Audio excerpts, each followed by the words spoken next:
Bonjour à toutes et à tous, bienvenue à ce webinaire de présentation donc, de l'appel à projet défi XP 3. Je reviendrai sur ce numéro 3, donc intitulé Expérimentation de systèmes agroécologiques pour un usage des pesticides en ultime recours.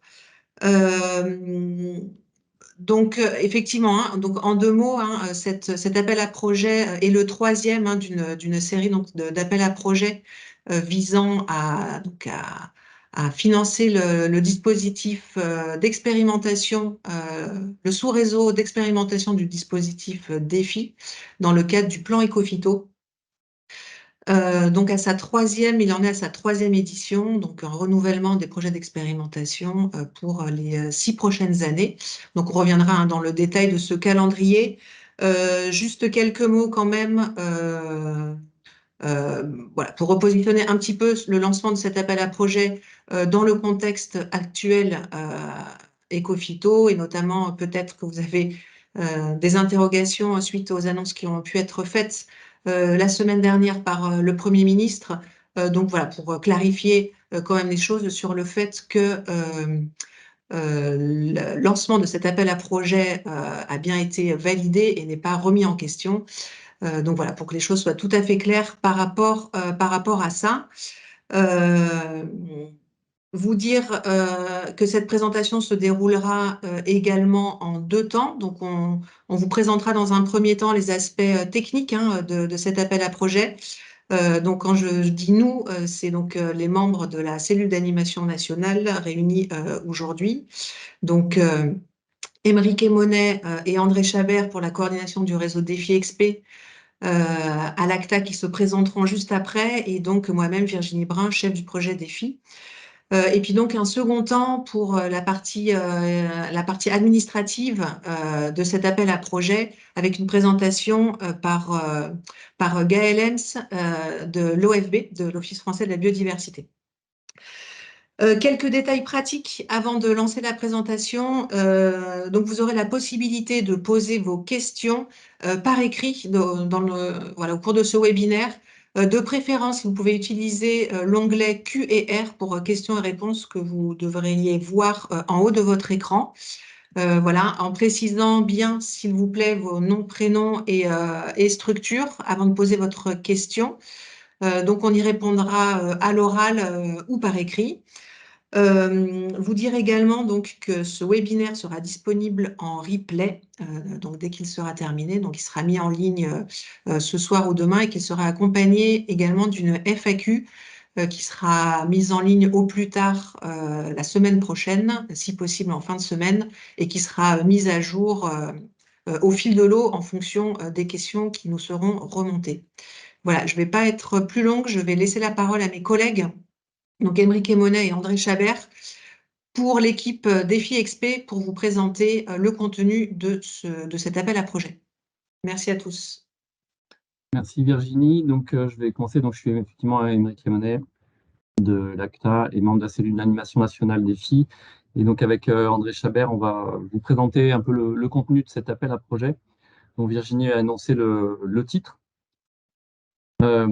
Alors, pour rappeler un peu l'objectif de cet appel à projet, c'est un appel à projet qui vise à financer un réseau d'expérimentation de systèmes agroécologiques n'utilisant les pesticides qu'en ultime recours, et aussi de préparer à la réduction du nombre de substances actives qui fait partie quand même des trajectoires de l'agriculture aujourd'hui. Le cadre de cet appel à projet, donc c'est un financement dans le cadre du plan Ecophyto. Il est encadré par le programme d'intervention de l'OFB, et les collègues présenteront un peu plus en détail le cadre d'intervention. Cet appel à projet, il est lancé donc par la cellule d'animation nationale Défi en lien avec les pilotes du dispositif Défi, qui sont le ministère de l'Agriculture et de la souveraineté alimentaire, et puis le ministère de la Transition écologique et la cohésion des territoires. Un petit rappel sur, vous voyez que ce nouveau réseau de projets Défi XP qui va être sélectionné à l'issue de cet appel à projet va venir prolonger des projets, enfin de nouveaux projets ou des projets existants et fait suite à 2 appels à projets qui ont déjà financé des projets d'expérimentation de longue durée à l'échelle des systèmes de culture visant à une réduction forte de l'usage des pesticides, avec des premiers appels à projets en 2012 et en 2013 pour financer donc 41 projets. À l'époque, c'était Défi XP 1. Puis 2 nouvelles appels à projets en 2018 puis 2019 ont financé à nouveau 41 projets Défi XP2 qui se terminent cette année. Donc actuellement, pour ces projets-là, ils sont en phase de consolidation et de valorisation de leurs travaux.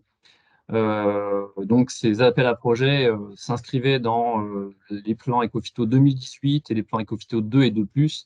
Et donc, dans la stratégie de Ecophyto 2030, il a été effectivement prévu donc, de relancer un nouvel appel à projet de projets d'expérimentation utilisant les pesticides en ultime recours, donc qui démarrait en 2025 et pour une durée maximale de 6 ans, effectivement. Alors, si on fait un petit focus sur le calendrier, les éléments de calendrier de cet appel à projet, donc les documents, la publication officielle de l'appel à projet a eu lieu le 18 janvier dernier. Donc aujourd'hui, on est sur ce webinaire de présentation de l'appel à projet. Les lettres d'intention, donc il y aura deux phases, un dépôt de lettres d'intention pour les projets qui seraient candidats à cet appel à projet, à déposer au 12 avril, avec une phase d'évaluation de ces lettres d'intention qui n'ont pas un jury de sélection qui reviendra vers les porteurs de projets fin juin, qui porteront un avis sur ces lettres d'intention. Et puis une deuxième phase avec un dépôt d'un projet, d'un dossier finalisé qui devra tenir compte des avis donnés par le jury. Dossier à déposer le 30 septembre. Il y aura donc cette fois une phase de sélection des projets avec une publication des lauréats à la mi-décembre. Avec du coup un démarrage des projets prévus début 2025 ou plus tôt, avec un séminaire de lancement des projets qui sera organisé par la cellule d'animation nationale Défi au cours du premier trimestre 2025. Et puis à noter également de prévoir, c'est indiqué dans la lettre d'intention, un bilan technique à mi-parcours du projet. Donc sur des projets de 6 ans, autour de 3 ans, de faire un bilan des enseignements déjà acquis au bout de la première phase, de la première moitié du projet. Donc voilà le déroulé de l'appel à projet, puis le lancement des projets ensuite. Peut-être quelques éléments de contexte à rappeler qui sous-tendent en fait le lancement de cet appel à projet.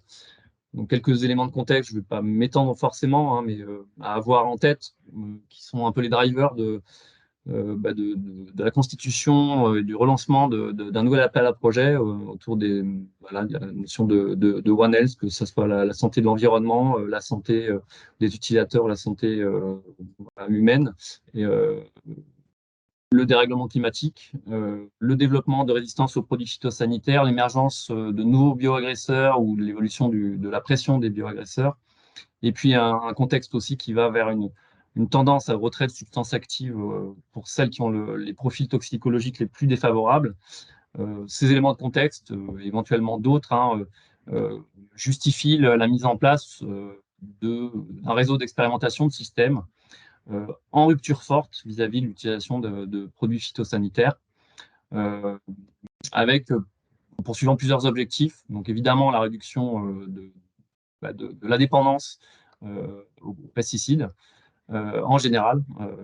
On redira, mais c'est bien un objectif global de réduction des phytos qui est attendu derrière les projets qui vont candidater et être sélectionnés, avec un souci de maintenir ou d'améliorer les performances économiques et sociales, ou à minima de bien les évaluer pour voir les incidences des réductions testées pendant les projets. Évaluer cette durabilité pendant les projets et puis après les projets ou en fin de projet sur un ensemble d'indicateurs. Si possible, essayer d'aller travailler sur des notions de changement d'échelle, de travailler à l'échelle du système de culture, mais de voir un peu quelles sont les trajectoires de transposition de ces systèmes à l'échelle des exploitations agricoles, voire à des échelles plus larges du territoire ou des filières. Et puis avec une notion aussi de transférabilité des enseignements dans ces projets. Donc c'est un peu les différents objectifs que vont que devront poursuivre ces différents projets et les moyens pour y parvenir. Donc là aussi, André va pouvoir le détailler juste après. Des notions qui sont structurantes en fait pour ces projets-là, c'est la notion d'approche système avec la combinaison de leviers en interaction pour réduire l'objectif, justement d'atteindre cet objectif de réduction des pesticides. La notion d'expérimentation au champ, c'est aussi important. On est sur des dispositifs qui sont le plus proches des conditions réelles et dans plutôt des grandes parcelles.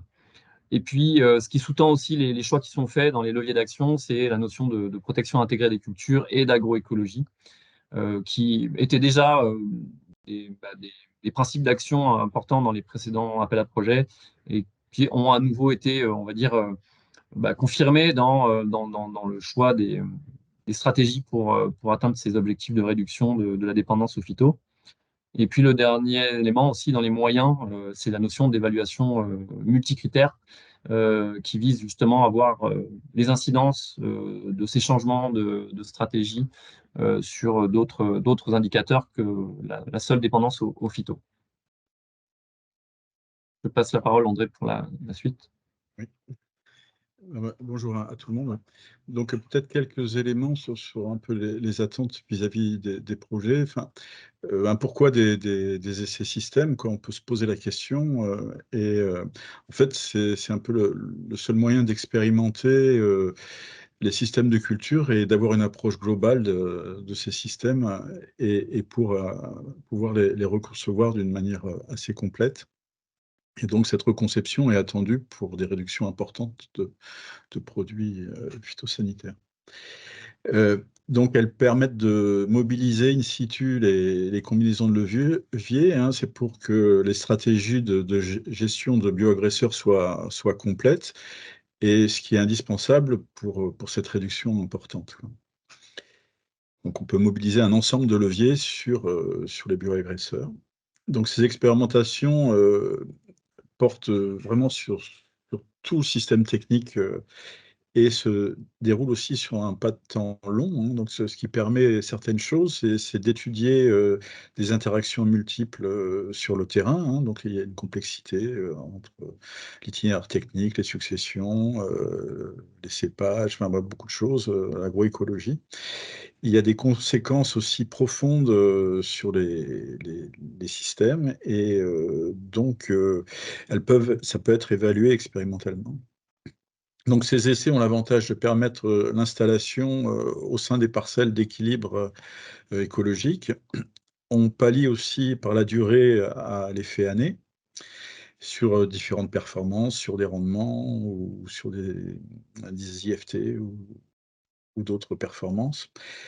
On peut comprendre les synergies entre les leviers, hein, et concevoir des combinaisons de leviers optimales. On peut analyser des changements dans l'organisation des acteurs par rapport aux filières, à la distribution, par exemple. Donc, pour présenter une particularité de cet appel à projet, c'est d'avoir la possibilité d'associer des thématiques complémentaires à l'objectif de réduction de l'usage des produits phytosanitaires qui reste prioritaire. Donc on peut envisager d'associer des thématiques complémentaires comme la réduction d'émissions de gaz à effet de serre, le stockage de carbone, l'adaptation, l'atténuation vis-à-vis du changement climatique, la préservation de la biodiversité ou de la ressource en eau ou d'autres. Et donc ce qui sera important d'expliquer dans le projet, c'est la cohérence entre le choix de ces enjeux et le mode de traitement au sein du dispositif expérimental. Parce que bon, le traitement de la réduction des phytos ne nécessite pas forcément les mêmes observations que celles de la préservation de la ressource en eau, par exemple. Donc les évaluations, la diapo suivante. Donc, ouais, les évaluations en multicritères, elles sont aussi très importantes. Ces évaluations multicritères correspondent à l'assemblage de batteries d'indicateurs de durabilité, mais aussi avec des critères de performance pour les producteurs. Donc, ces évaluations permettent d'estimer les performances économiques et environnementales à l'échelle parcellaire. Mais dans le cadre de cet appel à projet, il serait souhaité aussi qu'elle puisse permettre de le faire à l'échelle d'exploitation type, quoi. Donc, il y a, en vue du transfert des résultats, ces éléments sont importants aussi. Donc, ces évaluations multicritères facilitent aussi l'appropriation par les acteurs de terrain, parce qu'ils ont une vision globale des performances des systèmes innovants testés. Donc, pour le transfert, il y a quelques questions qui se posent. Les systèmes sont expérimentés sur des parcelles, mais quelles sont les conséquences techniques à l'échelle des exploitations, voire d'un ensemble d'exploitations? Et ces exploitations, par exemple, resteront-elles viables ou pas, quoi? Donc, pour résoudre toutes ces questions très complexes, hein, on est bien conscient que ces projets seront certainement l'occasion de créer des dynamiques partenariales riches et fortes entre les acteurs de la recherche et du développement. Mais aussi, il faudra prendre en compte certains acteurs des filières et des territoires. Donc les caractéristiques des projets recevables, bon, on reste sur l'idée que l'objectif français de réduction des usages des produits phytosanitaires est de 50%. Mais par contre, les attentes vis-à-vis de ces projets sont d'aller au-delà de cet objectif et vraiment de bien avoir en tête l'usage en ultime recours. Donc, les projets devraient faire preuve de leur pouvoir de démonstration et qu'ils puissent aussi être conclusifs, hein, qu'on tire des enseignements, qu'on puisse exploiter. Donc il faut bien croiser, dans les approches de reconception, les principes de la protection intégrée des cultures et de l'agroécologie, hein. Donc ça donne une dimension vraiment importante, ce croisement. Donc il faudra aussi, autant que possible, décrire les combinaisons de leviers selon les cibles, les synergies attendues, le degré de connaissance de l'usage de ces leviers. Et par exemple, pour une question à traiter, enfin, je synthétise un peu les 2 questions là, c'est peut-être d'évaluer les conditions pour avoir une bonne régulation de tel ou tel bioagresseur majeur. Et en analysant, par exemple, des mécanismes de régulation biologique et puis des régulations liées à des infrastructures agroécologiques ou d'autres éléments et présenter la faisabilité socio-économique de cette mise en œuvre des leviers. Donc on attend des dispositifs. Donc peut-être la diapo suivante, si je ne me trompe pas, oui. Donc c'est des dispositifs, donc il y a 2 grands principes, hein. Il y a des expérimentations système sensu stricto, hein, donc souvent, des fois en station expérimentale, où il y a des règles de décision assez précises, qui évoluent peu dans le temps et où il y a des répétitions temporelles ou spatiales des modalités testées. Et après, il y a aussi, ce qu'on appelle des observatoires pilotés, où c'est plus une démarche d'observation de système, plus exploratoire, parfois, chez des agriculteurs et dont les règles de décision sont moins figées. Donc, une nouveauté dans cet appel à projet, c'est que ces dispositifs pourront être complétés par des essais satellites en vue de tel ou tel test de levier innovant, de type substitution, efficience, dont l'étude spécifique est jugée par l'équipe projet comme nécessaire, quoi. Donc en parallèle, quelque chose de beaucoup plus exploratoire, ça serait la mise au point de jumeaux numériques, hein. Donc ça, c'est une réplique, numérique des systèmes mis à l'épreuve dans le projet et cela peut se faire par modélisation, et ou expertise, donc la diapo suivante, oui, ben, disons que ce qu'on attend, hein, c'est des expérimentations, soit des expérimentations système sur un seul site, souvent assez complexes dans une station expérimentale très, très, très contrôlée, des expérimentations système multisites, hein, ce qui est peut-être, préférable dans certains cas et des expérimentations système qu'on pourrait associer avec un observatoire piloté et des observatoires pilotés seuls, dans un réseau de parcelles, quoi.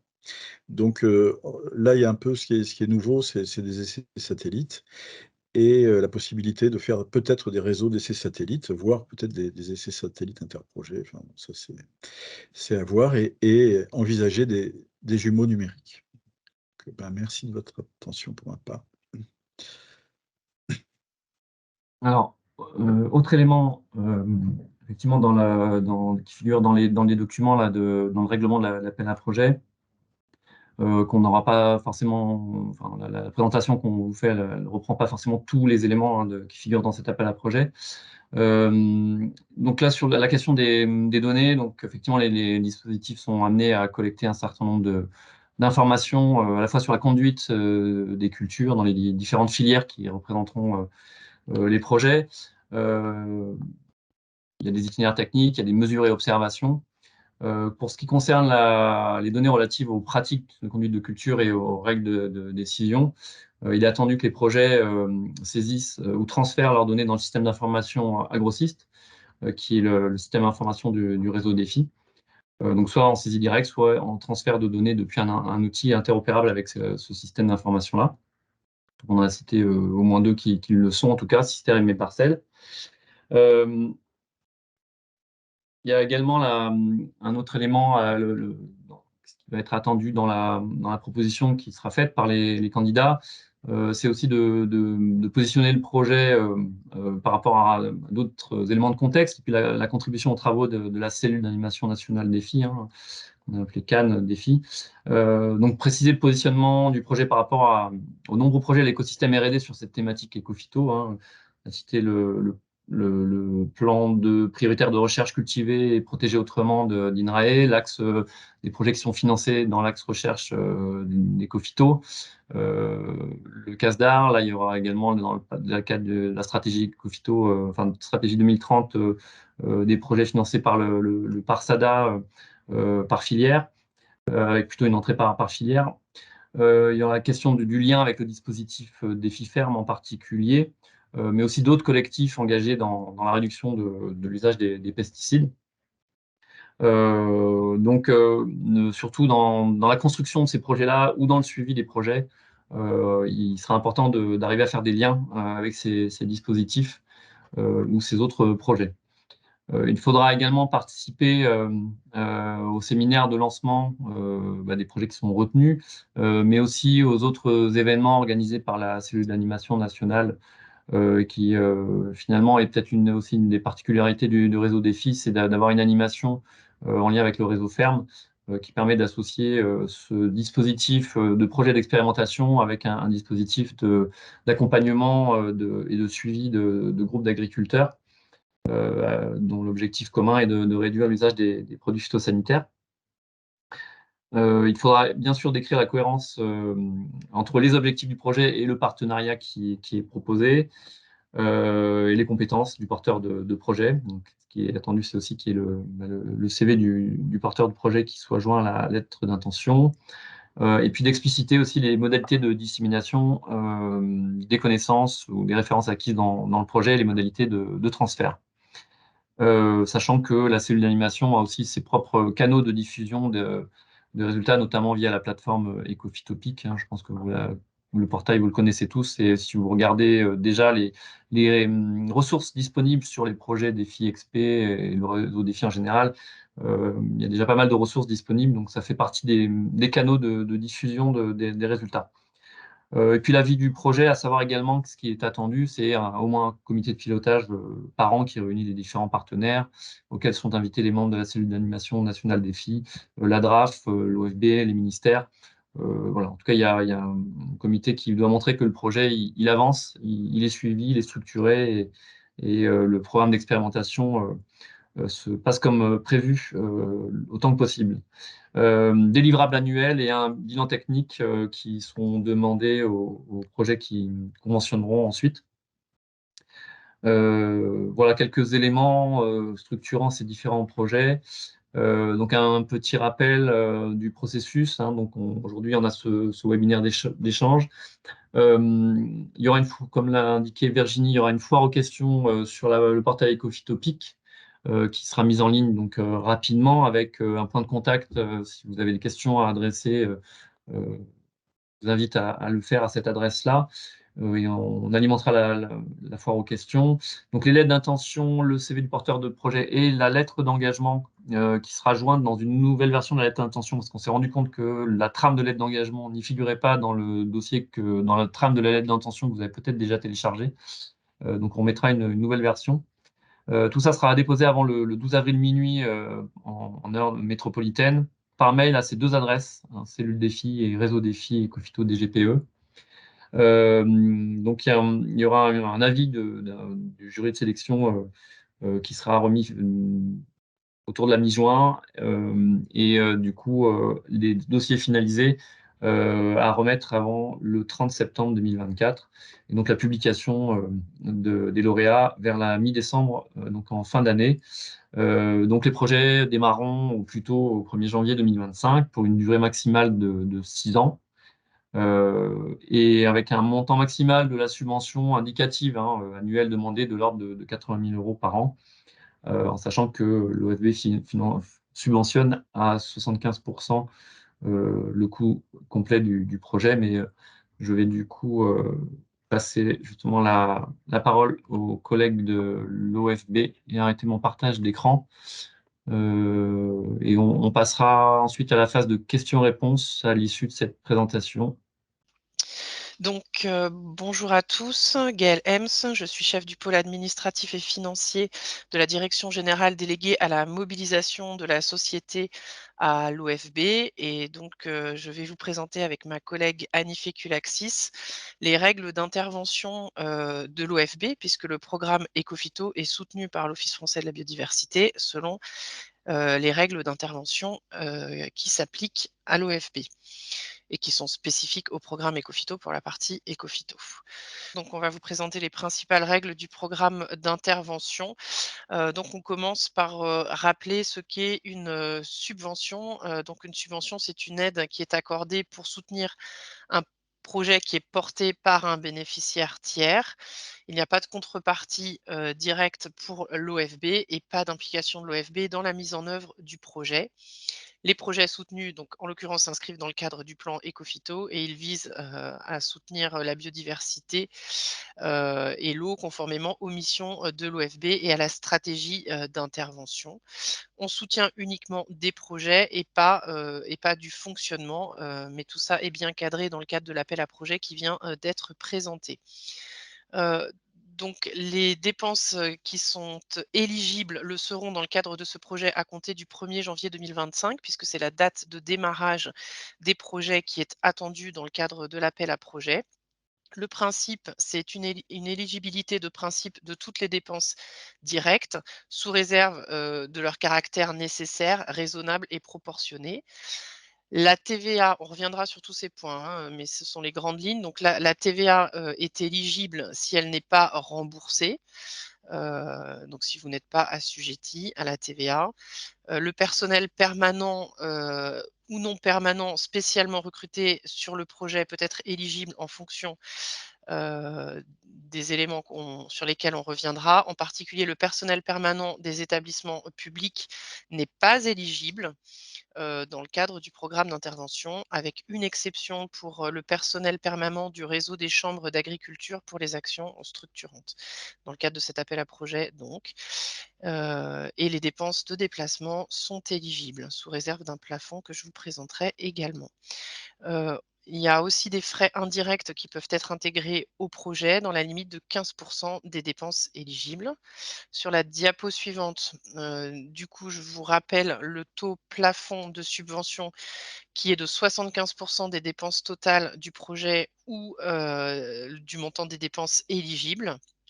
Le principe de la subvention, c'est qu'elle est donc proportionnée donc au plan de financement. Le plan de financement qui doit être en adéquation avec le projet présenté et avec les dépenses éligibles qui seront examinées par l'OFB. Elle est proportionnelle.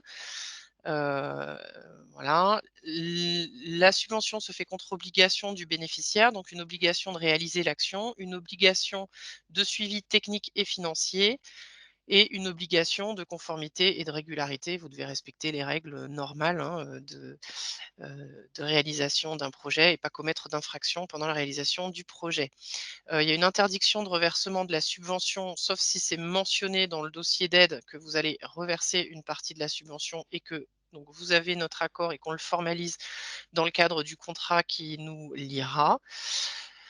Vous devez aussi, il y a une obligation de diffusion publique des résultats sous un format qui soit réutilisable dès la fin du projet, et puis une obligation de communiquer sur le soutien financier de l'OFB et plus globalement d'Ecofito, avec un contrôle qui peut être opéré par l'OFB ou par les pilotes du plan, en l'occurrence. Sur la diapo suivante, on vous fait un petit focus sur le reversement des aides. Donc lorsque vous faites une demande de subvention, à plusieurs, l'OFB va vous demander de désigner un pilote du projet qui sera porteur du projet, et dans ce cas, ce co-demandeur, on va s'assurer qu'il est dûment mandaté pour représenter les autres co-demandeur à l'égard de l'OFB.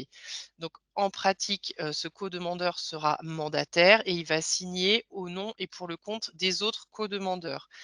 Il va avoir la charge de coordonner le projet, de recueillir l'ensemble des pièces administratives et financières qu'il mettra à disposition de l'OFB.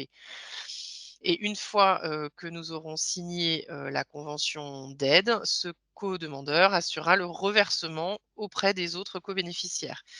Il sera chargé de coordonner le suivi d'exécution pour tous les membres du consortium.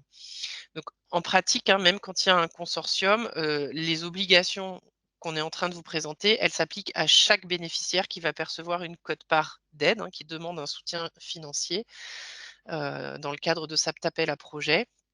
Et chaque bénéficiaire va être considéré individuellement. Tout à l'heure, je vous ai dit que le taux d'aide plafond était de 75 du coût total. Ça, on le vérifie partenaire par partenaire. Vous ne pouvez pas arriver en disant bah, j'ai 75 au total, un des partenaires est à 100 et l'autre est à 50 Ça ne marche pas. Et le mandat de représentation, c'est-à-dire le fait qu'un des bénéficiaires représente les autres, n'est pas rémunéré. Voilà, donc c'est un mandat de représentation, hein, c'est pas un mandat de gestion. Sur la diapo suivante, on va revenir un peu sur les dépenses qui sont éligibles.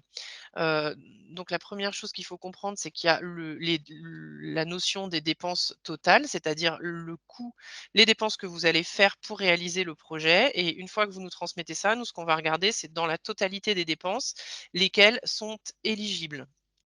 Donc, les dépenses éligibles, elles sont constituées d'une part de dépenses directes que vous allez engager directement pour la réalisation du projet. Donc, ce sont des dépenses additionnelles que vous n'auriez pas engagées si le projet n'avait pas été mené. Puis ensuite, on a des dépenses indirectes, des frais de gestion ou des frais de structure qui sont liés au portage du projet. Dans les dépenses directes, on va trouver des dépenses de personnel directement mobilisées sur le projet, des dépenses de fonctionnement, des dépenses d'intervention. C'est assez marginal, hein, c'est le cas où dans votre projet, vous souhaiteriez reverser, une partie de l'aide dans le cadre d'un appel à projet. Donc, on le mentionne, mais je ne pense pas que ce soit attendu ici. Et des dépenses d'investissement qui sont directement engagées, sur le projet. Et ce qu'on va prendre en compte, c'est uniquement la part de l'amortissement pendant la période de réalisation, la période d'éligibilité du projet.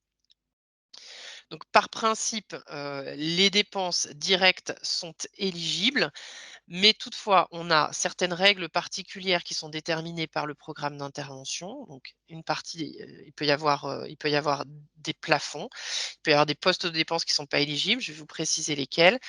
On regarde aussi le caractère nécessaire, raisonnable, justifié et justifiable, c'est-à-dire si vous pouvez nous donner une dépense, mais nous, on peut considérer que vous avez pris peut-être une dépense qui aurait pu être estimée à moindre coût. Voilà, l'exemple qu'on prend, c'est vous achetez un robinet, on vous paye le robinet en laiton, on ne vous paye pas le robinet qui est plaqué or. Voilà, donc on peut tout à fait décider de ne pas prendre la totalité d'une dépense, quand bien même elle est justifiée sur le fond. Donc on a la main, hein, sur la détermination des coûts raisonnables. Il y a le sujet de l'encadrement des aides d'État pour les projets qui se déroulent dans le cadre d'une activité économique. Heu, voilà les principales règles. Donc, je vais rentrer dans le détail maintenant des dépenses éligibles. Donc, sur la diapo suivante, on va vous présenter le sujet de la TVA. Donc, le principe, c'est que les dépenses sont indiquées, vous indiquez vos dépenses et vous allez ou non intégrer au prix de la dépense la TVA. Ça, c'est en fonction de votre statut fiscal. Donc, le principe, c'est que normalement, vous indiquez vos dépenses hors taxe, c'est-à-dire vous n'indiquez pas la TVA. Toutefois, si vous ne récupérez pas la TVA, c'est-à-dire si au final vous récupérez pas la TVA et que donc la TVA va impacter vos comptes, alors vous pouvez mettre une dépense avec la TVA, puisque vous n'allez pas vous faire rembourser la TVA par l'État dans la mesure où vous ne récupérez pas la TVA. Donc, dans le cas où vous nous présentez des coûts qui intègrent la TVA, vous devrez nous fournir une attestation de non-récupération de la TVA. Sur la diapo suivante, on vous indique les règles pour la prise en compte des frais de personnel. Donc, dans les frais de personnel, vous devez indiquer uniquement les salariés qui interviennent directement dans la réalisation du projet. La base de calcul, c'est la part des salaires et des charges salariales et patronales qui seront prises en compte dans la limite de 80 000 € par ETPT, c'est-à-dire 80 000 € par salarié et par an. Les coûts de personnel des établissements publics ne sont pas éligibles, à l'exception, dans le cadre de cet appel à projet, du personnel permanent du réseau, enfin des établissements qui font partie du réseau des chambres d'agriculture, puisqu'ici on est dans le cadre d'une action structurante du plan Écophyto et donc cette exception est prévue. Voilà. En pratique, il faut faire attention à ne pas intégrer les coûts d'environnement à ce montant. C'est-à-dire, on est vraiment sur la charge salariale et le salaire, les charges salariales et les charges patronales. Tout ce qui est frais d'environnement, ça relève des frais de gestion et frais de structure. On passe à la diapo suivante sur les dépenses de fonctionnement. Donc, a priori, les dépenses de fonctionnement, ça va être des achats, hors biens d'équipements immobilisés qu'on verra plus tard. Et donc, elles sont prises en compte au réel des dépenses prévues, sous réserve de ce que je vous ai indiqué tout à l'heure, c'est-à-dire qu'elles soient légitimes et bien proportionnées au projet. Sur la diapo suivante, on évoque les frais de déplacement. Déplacement, ça intègre le repas et l'hébergement. Donc là, la base de calcul, c'est au réel. En revanche, on plafonne les frais de déplacement à 5 des coûts directs totaux, avec une règle sur le bénévolat. Si certains d'entre vous ont du bénévolat, on pourra revenir dessus. Alors, sur justification spéciale, on peut éventuellement porter les frais de déplacement à 20 mais ça, c'est quelque chose enfin, il faudra le justifier, c'est quelque chose qui sera discuté donc avec la direction du programme.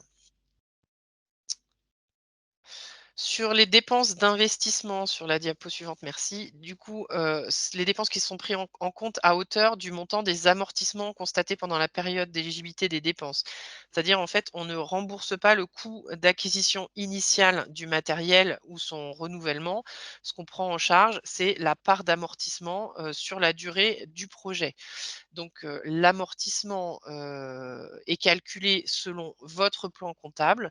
En fait, il faut que vous vous rapprochiez de vos personnels administratifs pour qu'ils vous indiquent quelle est la durée d'amortissement des matériels que vous allez acheter, 5, je sais pas, 5 ans, 10 ans, et cetera. Et sera pris en charge la part de l'amortissement qui correspond à la durée du projet. Les dépenses d'acquisition foncière ne sont pas éligibles. Et enfin, on passe aux dépenses indirectes. Merci. Donc les dépenses indirectes, ce sont les frais de gestion et les frais, de structure. Vous allez retrouver par exemple dans ce poste de dépenses les frais d'environnement du personnel qu'on a évoqués tout à l'heure. Ce ne sont pas des frais qui sont directement liés au projet. Donc ces frais, le calcul, des dépenses indirectes, il est propre en général à chaque, structure. Et côté des dépenses éligibles, on va les plafonner à hauteur de 15 justement des dépenses directes éligibles. notamment le frais de personnel, les dépenses de fonctionnement et les frais de déplacement. Pour les établissements publics nationaux, c'est les dépenses directes totales. La différence, c'est le personnel, hein. Pour un établissement public national, le personnel permanent n'est pas éligible, mais quand on calcule les frais indirects, on prend quand même en compte le montant du personnel qui est mobilisé pour le projet. Ensuite, on va vous présenter les obligations du bénéficiaire en termes de diffusion des résultats, en particulier sur les données. Donc, dans le cadre du soutien par un établissement public, il est demandé de favoriser la diffusion large et l'accès aux données et aux résultats produits, donc sous réserve du droit des tiers. Des données et des résultats qui sont protégés par la loi ou par les règlements spécifiques.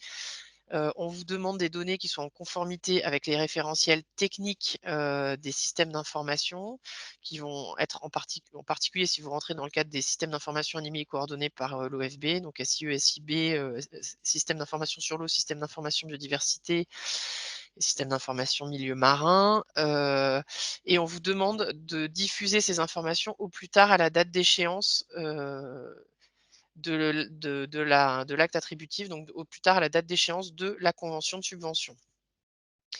Donc cette diffusion publique des résultats répond à un intérêt public et dans le cadre d'Ecofito en particulier, on peut viser des diffusions sur Ecofito PIC ou Ecofito Pro ou Jardiner autrement.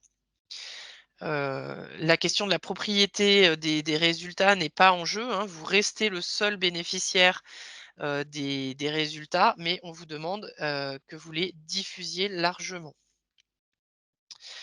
Heu, voilà, donc les exemples, hein, pour une récolte de données sur le terrain, on vous demande de vous assurer que les données seront injectables dans les bons SI, et que, dans le cadre d'une aide à la production d'un prototype, que le prototype doit pouvoir être réutilisé librement.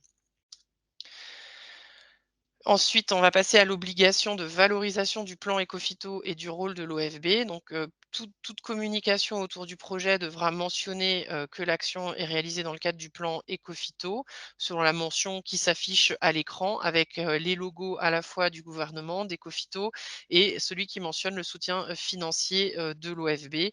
On vous demande aussi de jouer le jeu de la communication sur les réseaux sociaux, et puis d'informer et d'inviter l'OFB et le programme DEFI du coup à toute initiative médiatique qui sera liée au projet. On vous demandera aussi de communiquer des photos ou des visuels des réalisations ou des manifestations qui peuvent être valorisées ensuite par l'OFB. Et on vous signale que la participation financière de l'OFB peut être réduite en cas de manquement à ses engagements de valorisation du soutien financier de l'OFB et du plan Ecofito, dans la limite de 5 % du montant de la subvention. Voilà, vous rappelez ensuite, sur la diapo suivante qu'une subvention, elle va, jusqu'à la clôture, hein, de la subvention. Donc, il y a le moment où vous déposez, votre projet, vous débutez le projet. Donc là, le démarrage du projet est prévu à partir du 1er janvier 2025 pour une exécution, du projet sur une durée qui sera au maximum, de 6 ans. Avec donc des rapportages intermédiaires qui seront prévus dans le cadre des conventions qu'on actera avec Chambre d'agriculture France. Donc le détail de la contractualisation doit être ajusté. À ce stade, ce qui est prévu, hein, ce sont des conventions annuelles. Mais du coup insister sur les obligations donc de rapportage et de rendre des comptes. Donc sur la diapo suivante, on vous précise que les versements, seront prévus dans la convention et les versements se feront contre rendu de justificatifs qui nous permettent de vérifier le bon avancement du projet, sa bonne réalisation selon, le projet, qui a été déposé. Donc en général, hein, qu'il s'agisse de versements intermédiaires ou du solde, on demande donc des rapports qui justifient la réalisation effective et de l'avancement du projet. Donc, on peut avoir effectivement des versements intermédiaires. Je vais surtout parler des soldes du projet. Donc, le solde intervient à l'issue de la période de réalisation du projet. On peut la durée maximale, hein, pour présenter les pièces à l'issue, de la réalisation du projet, c'est de 12 mois. En général, on est plutôt autour de 4 mois, hein, donc si la convention précise que c'est 4 mois, il faudra bien fournir les pièces dans le délai qui est prévu, dans la convention. L'intérêt, c'est que plus vite vous rendez les pièces, plus vite vous touchez, le solde de votre convention et donc les crédits que vous avez avancés. Donc, en l'absence de réception des documents qui sont prévus, dans la convention, aucun, paiement ne peut intervenir et voire même on vous demandera, on exigera le reversement total ou partiel des sommes qui ont déjà été versées, hein. Donc j'insiste sur, le rendu des rapports, c'est important, à la fois un rapport technique et un rapport financier. Si les documents sont transmis en retard après, le terme de la période de production de ces pièces, donc qui est de 4 mois en général, l'OFB applique une retenue. Donc, par mois de retard, on appliquera 1/12 du montant de la subvention, ce qui fait qu'au bout de 12 mois, si vous n'avez pas rendu vos rapports, ben, vous n'aurez pas d'aide, voire vous devrez rembourser ce que vous avez perçu. Voilà, dans tous les cas, hein, si vous adressez pas, les pièces, j'insiste sur le fait que, l'OFB demandera le reversement, des sommes qui ont été prévues. Voilà, merci de votre attention, je pourrais répondre à vos questions s'il y en a sur ces sujets.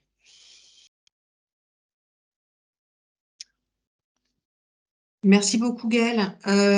Du coup, ce que je vous propose, il y a déjà pas mal de questions dans le chat. Donc, je vous rappelle, hein, d'ailleurs, que si vous voulez poser vos questions, vous pouvez le faire dans l'onglet Q et R, questions et réponses.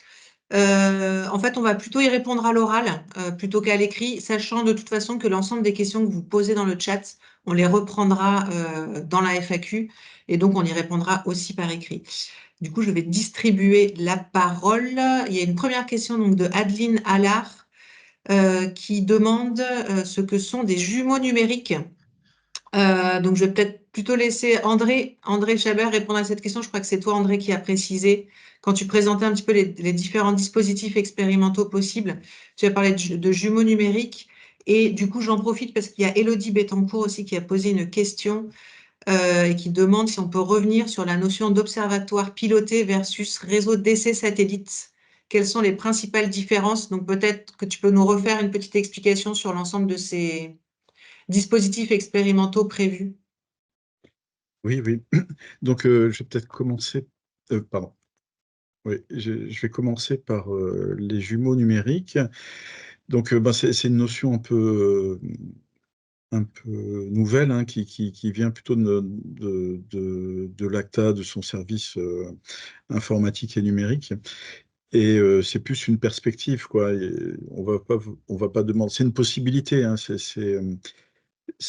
une idée qui peut être intéressante, mais bon, il faut être accompagné par des modélisateurs, hein. C'est faire des modèles un peu, soit des modèles mécanistes ou des modèles statistiques qui indiquent que, par exemple, si on retire, enfin, je sais pas, une prairie dans une succession, eh ben, on peut avoir des tas de conséquences et on peut simuler ça. Donc, avec le développement de l'intelligence artificielle, avec l'analyse de données, ben, il y a des choses qui n'était pas possible d'être fait ces dernières années, mais qui va être possible. Et d'ici 6 ans, ça sera peut-être des outils où on pourra simuler un itinéraire technique ou une succession de cultures ou la mise en place de barrières physiques et toutes les conséquences que ça peut avoir et simuler la présence de barrières physiques dans une telle période, ça fait quoi sur le rendement, etc. Enfin, ça peut être des choses comme ça, quoi. Donc, c'est une ouverture. C'est aussi une question qui était relative, est-ce qu'on peut mettre est-ce qu'il faut absolument des essais satellites? Non, non, pas du tout. C'était plus enfin, cet appel à projet il y a un certain nombre de porteurs de projets ou de membres du CS qui disaient ça serait intéressant, par exemple, de savoir tel ou tel produit de biocontrôle, il faudrait qu'on puisse l'expérimenter, parce que dans l'essai système, on ne voit pas très bien ce que ça donne. Est-ce qu'il y a un effet systématique du labour? Donc, à côté de l'essai principal d'expérimentation système ou l'observatoire piloté, on peut imaginer, c'était une demande, quoi. Et donc, on a ouvert la possibilité de faire des essais satellites, par exemple, sur le binage du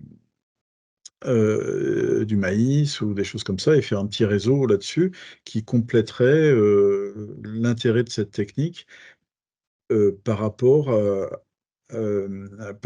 à sa mise en œuvre dans les systèmes, quoi. Donc, c'était un peu, on a ouvert ça parce qu'on a eu cette demande, quoi.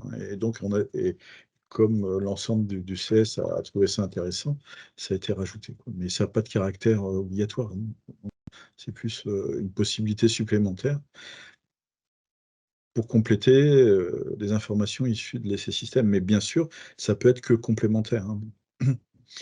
Ok. Et donc après, par rapport aux expérimentations système proprement dites, donc souvent dans ces expérimentations système, on fixe des règles de décision et on voit un peu les conséquences que cela a. Les observatoires pilotés, c'est une définition qui n'a pas fait l'unanimité, hein, parce que même dans des observations système strictes, on a comme une évolution des règles de décision. Mais là, c'est des dispositifs plus souples où on va peut-être voir chez des agriculteurs ou un réseau de parcelles où il y a une parcelle de référence, une parcelle avec un système innovant, par exemple. Je pense au projet FAST. Et on va rassembler toutes ces données et on va étudier les règles de décision, comment elles ont évolué, mais c'est des dispositifs qui ne sont pas sensu stricto une expérimentation système avec des modalités dans une station expérimentale. Je ne sais pas si ça correspond. Et il y avait une autre partie, oui, et les essais satellites, c'est on prend un ou deux leviers, ou trois, ou une gamme d'usages, et on l'étudie spécifiquement autour de l'essai système. C'est plus comme ça qu'on a raisonné l'appel à projet. Et donc, on a ouvert une possibilité d'étudier un levier ou quelques leviers ensemble dans des essais qui sont autour de l'essai principal ou de l'observatoire piloté principal. Et par exemple, ça peut être il y a plusieurs questions, André, donc on va peut-être s'arrêter, sachant de toute façon qu'on précisera tout ça par écrit aussi dans la FAQ. Et puis, il y aura peut-être d'autres questions qui te permettront de compléter ta réponse. Mais j'avance un peu. Donc, il y a une personne qui n'a pas précisé son nom, qui demande, je prends les questions dans l'ordre, hein, qui demande quel est le nombre, si on connaît le nombre d'exploitations engagées dans les différents dispositifs liés à Ecophyto depuis son lancement. Alors, pour parler du réseau défi que je connais bien, je peux vous dire qu'actuellement, donc, il y a 2000 exploitations engagées dans le réseau défi ferme. Pour les autres dispositifs d'accompagnement de collectifs d'agriculteurs, je n'ai pas les chiffres précis. J'ai peur aussi de dire des bêtises, donc je ne veux pas trop m'avancer. Du coup, on précisera ça également, dans la FAQ. Et je remercie effectivement Sandrine Henry qui me précise que vous avez toutes ces informations sur le site internet Collectif Agroécologie, qui vous donnera toutes ces informations sur le nombre d'exploitations engagées dans les dispositifs liés à Ecophyto. Collectif. Est-ce que vous avez tous peut-être dans l'onglet conversation, il me semble que on vous a inscrit l'adresse. Oui, c'est le cas. Merci Sandrine. Je continue du coup. Il y a beaucoup de questions. Attendez, j'ai perdu le fil. Je reviens. Emmanuel Méraud posait une question sur les dispositifs, donc on n'y revient pas.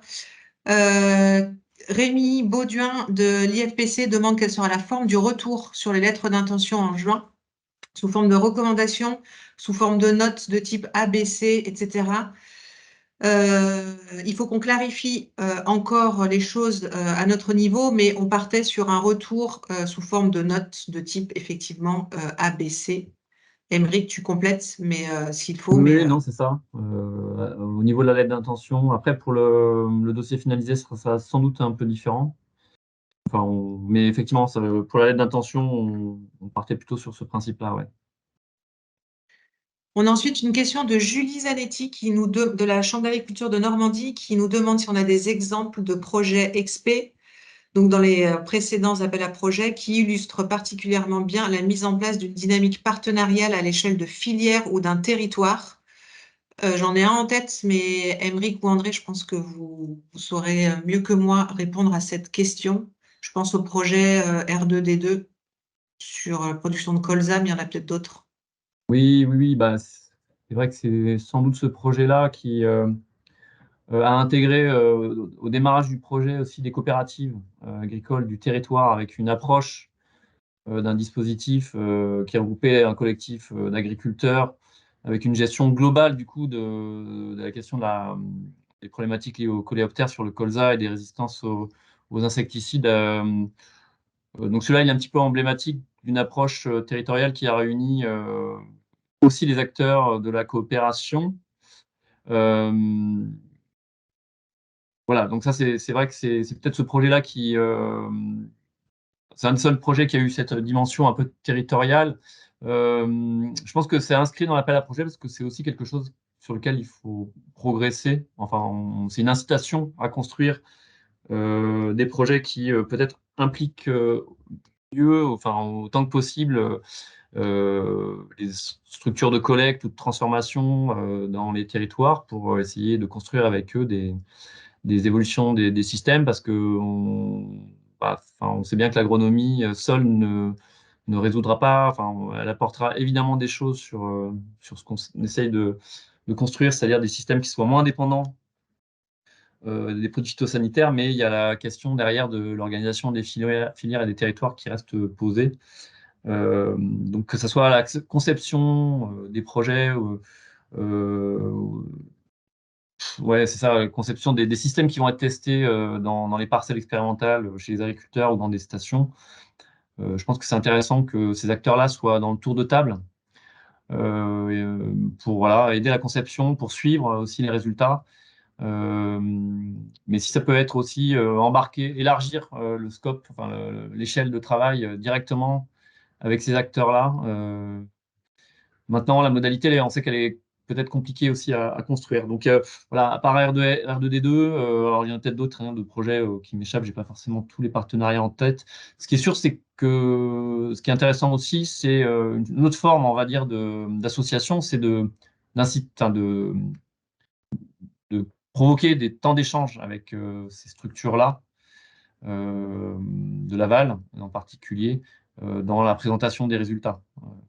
Je pense par exemple à ce qui a été fait dans le projet Minipest dans le nord de la France, où il y a eu des colloques qui régulièrement essayent de faire venir les industriels des filières présentes sur le secteur, que ce soit McCain, par exemple. Donc ça peut être fait à différents niveaux, mais c'est quand même plutôt une incitation à continuer à embarquer dans ces projets-là, si possible, ces acteurs-là, qui ont un rôle important à jouer également, quoi. Ok. Merci. On a ensuite une question. Alors, on va rentrer dans des questions un peu plus d'ordre administratif. Il y en a une première question d'Emmanuel qui nous demande si des Emmanuel Méraud, pardon, qui nous demande si des XP systèmes déjà existantes peuvent être éligibles à Défi XP3 ou est-ce que ne seront éligibles que des nouveaux projets? Donc là, c'est peut-être plus niveau Cannes qu'on peut répondre à ça. XP System, j'entends des projets déjà financés dans le cadre de Défi XP. C'est comme ça en tout cas que je comprends la question. Mais oui, les projets, enfin les XP System déjà existantes peuvent être éligibles à cet appel à projet. Oui, il faudra argumenter dans la proposition les raisons qui justifient qui expliquent pourquoi les projets souhaitent être reconduits ou prolongés ou éventuellement l'évolution, hein, mais il faudra dans tous les cas l'argumenter. Ouais.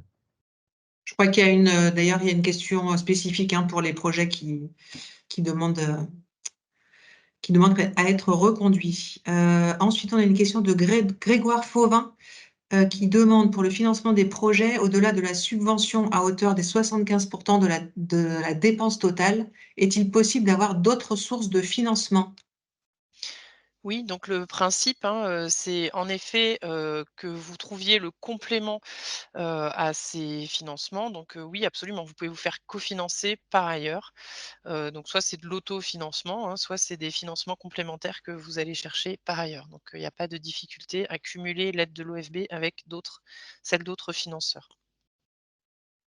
Et par rapport au complément, c'est bien ça, hein, Monsieur Fauvin, sur l'exemple que vous mettez ensuite en commentaire. Si le total des dépenses éligibles à l'appel à projet est de 10 000 €, la subvention de l'OFB pourrait être au maximum de 7 500 €. C'est bien ça, Gaëlle? Voilà. En fait, il faut distinguer, je redis, il faut distinguer, oui, c'est ça, il faut distinguer la totalité des dépenses et les dépenses éligibles. On regarde ces 2 plafonds, en fait. Donc, dans l'exemple, qui est cité, alors pardon, j'ai peut-être raté ce commentaire-là, donc, je vais prendre un exemple, hypothétique. Vous dépensez en effet 10 000 €, les 10 000 € sont éligibles. C'est-à-dire vous avez une dépense totale à hauteur de 10 000 € et une dépense éligible à hauteur de 10 000 € aussi. En fait, on va prendre le premier plafond entre 75% du coût total, en l'occurrence 10 000 € et la totalité des dépenses éligibles, là 10 000 €. Donc en fait, entre les 10 000 € éligibles et les 75% du coût total, on va vous soutenir à hauteur, de 7 500 € dans cet exemple-là. J'en prends un autre volontairement. Vous venez nous voir avec un projet à 10 000 € et sur les 10 000 €, une fois qu'on a regardé les dépenses éligibles, il reste 6 000 € de dépenses éligibles. L'aide maximum que vous pouvez avoir sera de 6 000 €. Alors on cumule à la fois le maximum de 75% des dépenses totales qui sont de 10 000 € et les 100% des dépenses éligibles qui sont, de 6 000 €. Donc il y a bien ces 2 notions-là à avoir en tête. Les dépenses totales, au maximum, on les aidera à 75% et les dépenses éligibles, au maximum, la totalité des dépenses éligibles. Ok, ensuite il y a une question de Monsieur Le Pichon du Grab. Alors plus qu'une question, c'est plutôt un commentaire. Je ne sais pas si on pourra vraiment y répondre, mais qui pose la question du taux de financement dans le cadre de cet appel à projet et en comparaison notamment avec d'autres appels à projet qui financent à des taux différents et notamment à des taux supérieurs. Mais voilà, là, il me semble qu'on est dans le cadre du programme d'intervention de l'OFB qui a fixé ces règles-là. Je ne sais pas si Oui on peut et en plus dire un mot, globalement, tout à Gaëlle. fait. Oui, absolument. En fait, effectivement, c'est ce montant, et ce taux d'aide est défini dans le cadre du programme d'intervention, de l'OFB. Mais au-delà de l'OFB, hein, c'est le programme, Ecofito qui fixe ces taux, là, hein. Donc c'est globalement, c'est pas propre à cet appel à projet. Globalement, l'effort qui est porté dans le cadre de ce plan, aujourd'hui, il est bien, soit de la totalité des dépenses éligibles, soit de 75% du coût total. Ensuite, on a une question de Rémi Dangla qui nous demande si les acteurs privés sont éligibles en bénéficiaires seuls, c'est-à-dire quand ils ne sont pas en consortium. Oui, il n'y a pas de restriction, hein, sur, les porteurs, de projets dans le cadre de cet appel à projet. Il n'y a pas de restriction sur qui peut candidater, donc ce n'est pas la nature juridique du porteur qui va être déterminant dans le choix du projet, c'est bien la qualité du projet. Ensuite, en fonction de la nature, juridique du porteur, il y a des règles un peu différentes sur l'éligibilité des dépenses qui peuvent s'appliquer. Je reprends l'exemple, hein, du personnel permanent. Pour les établissements privés, le personnel permanent est éligible. Ça n'est pas le cas pour les établissements publics, puisqu'on considère que les établissements publics ont déjà un soutien de l'État pour leur personnel permanent. Donc l'OFB ne rapporte, et le plan Ecofito ne donne pas de soutien supplémentaire aux établissements publics pour le personnel permanent, à l'exception, je le redis, des chambres d'agriculture, puisqu'on est dans le cadre d'une action structurante du plan Ecofito. Merci Gaëlle. Ensuite, on a une question de David Lafont de l'IFV qui nous demande de préciser le montant total par projet et voilà, qui renvoie à une phrase effectivement qui est dans le règlement et qui indique que le montant maximum de la subvention annuelle devrait être de l'ordre de 80 000 €. Alors peut-être redire que le montant total par projet, la durée totale étant de 6 ans, le montant total par projet a été fixé à en subvention hein, à 480 000 €, ce qui équivaut à un montant annuel moyen de 80 000 €. Donc, c'est ça qu'on entend par à titre indicatif. Voilà, donc on demande au projet de se baser sur cet ordre de grandeur-là pour construire et bâtir leur budget avec un montant maximum de 480 000 € pour l'ensemble, pour la durée du projet, si c'est 6 ans.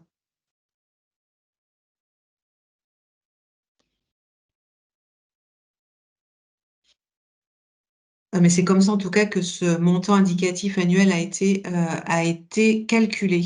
Ensuite, on a une question de Anaïs Chailleux qui nous demande, alors là on revient à des questions un petit peu plus techniques. Est-ce qu'un projet qui ne met pas en place d'essais systèmes, mais qui s'appuie sur un réseau d'essais systèmes déjà en place pour développer des bioindicateurs de services écosystémiques adaptés à des systèmes sans phyto, serait éligible?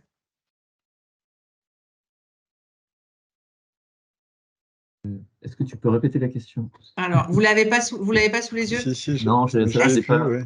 Moi, je l'ai pas vu. Est-ce qu'un projet qui ne Ouais. met pas en place d'essais systèmes, mais qui s'appuie sur un réseau d'essais systèmes déjà en place pour développer des bioindicateurs de services écosystémiques adaptés à des systèmes sans phyto, serait éligible? Bah, c'est comme un réseau d'essais systèmes qu'on peut mettre en place, quoi. Enfin, Il y a déjà. ouais. C'est un peu délicat, quoi. C'est plus un projet CASDAR qui pourrait aller compléter, de type GASDAR qui pourrait aller compléter cet appel à projet. Enfin, moi, c'est un peu ça que je vois, mais je sais pas, Aymeric. En fait, la personne indique qu'il y a déjà des essais systèmes en place.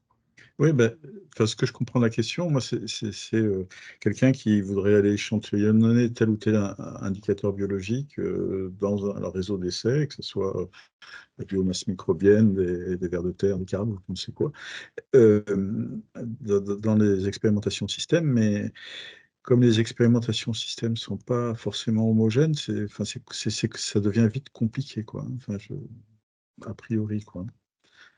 Et, pour garantir des résultats. Mais disons que c'est un appel à projet sur les systèmes, quoi. Et là, on sort un tout petit peu de l'appel à projet. On pourra peut-être, donc, Madame Chailleux, si vous voulez poser votre Ouais. question par mail à l'adresse qui a été indiquée, on vous apportera peut-être plus de précision. Mais moi, je rejoins un petit peu l'analyse en première intention d'André Chabert. Ensuite, j'avance, qu'il y a encore beaucoup de questions. Dans le texte de l'appel à projet, il est évoqué le financement d'un réseau d'expé système. Pouvez-vous confirmer que ce réseau sera le résultat de la somme des projets financés et non pas attendu dans chaque projet? Alors, je ne sais pas, je pense, enfin, oui, je pense que c'est une des premières questions, une des premières phrases écrites dans le règlement de l'appel à projet et qui explicite ce qu'est le réseau Défi Ecophyto, Défi Expé, pardon. Et il me semble effectivement qu'on présente en tout cas le dispositif comme un réseau d'expé système et que donc, dans le cadre de cet appel à projet, il est question du financement de ce réseau d'expé système qui représente donc les projets qui constituent ce dispositif. Donc, c'est bien la somme des projets financés, si j'ai bien compris la question. Puisque un projet peut être un réseau d'expé système, mais peut être aussi de l'expé en monocyte. C'est donc pas forcément inscrit dans le cadre d'un réseau d'essais système, même si c'est pas forcément souhaité. Est-ce que vous comprenez la question comme moi, Aymeric et André? Il me semble que c'est ce que tu viens de me dire. Ouais. Si pareil, j'ai bien compris, les projets, en fait, quelque part, les projets, ils vont devoir, s'il y a plusieurs sites expérimentaux dans le sein du projet, enfin, c'est un projet qui va financer plusieurs sites et donc ils vont se répartir la subvention à l'échelle du projet, quoi. À l'échelle des différents sites du projet, qui constituent le projet, quoi. En tout cas, c'est comme ça que ça fonctionne aujourd'hui.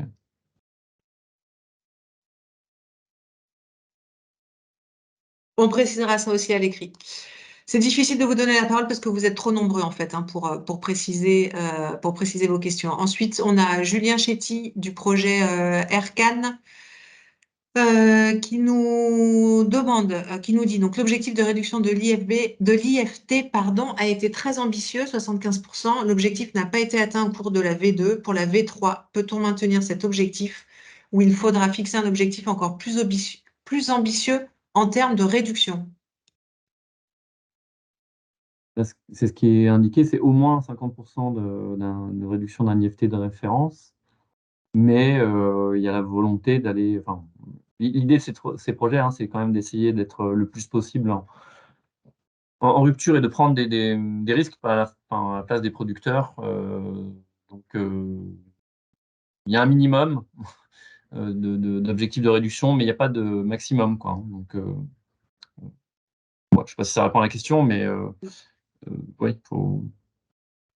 En tout cas, il me semble important aussi pour tous les projets justement qui souhaitent déposer un dossier pour poursuivre un projet déjà en place, en tout cas là c'est vraiment indispensable de faire ce travail aussi de bilan, de retour d'expérience et donc d'expliciter ou d'expliquer pourquoi par exemple cet objectif n'a pas pu être atteint, de faire un petit peu, aussi un petit regard, un petit retour critique sur les phases antérieures du projet et d'expliquer en tout cas pourquoi, si l'objectif est revu à la baisse, pourquoi on le fait, même si, comme le précise Aymeric, ce n'est pas forcément ce qui est souhaité. On se place quand même dans le cadre d'un appel à projet avec des expé-systèmes en rupture vis-à-vis de l'utilisation des produits phytosanitaires, donc avec des objectifs quand même ambitieux.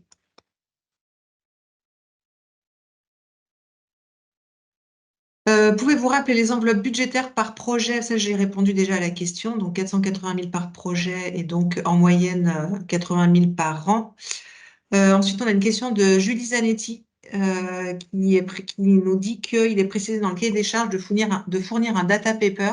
Pouvez-vous donner quelques compléments d'infos sur ce livrable attendu ou demandé, ou ce résultat attendu des projets? Oui, alors les data papers, c'est pareil, c'est des choses qu'on voit de plus en plus dans les projets de recherche. L'idée, c'est de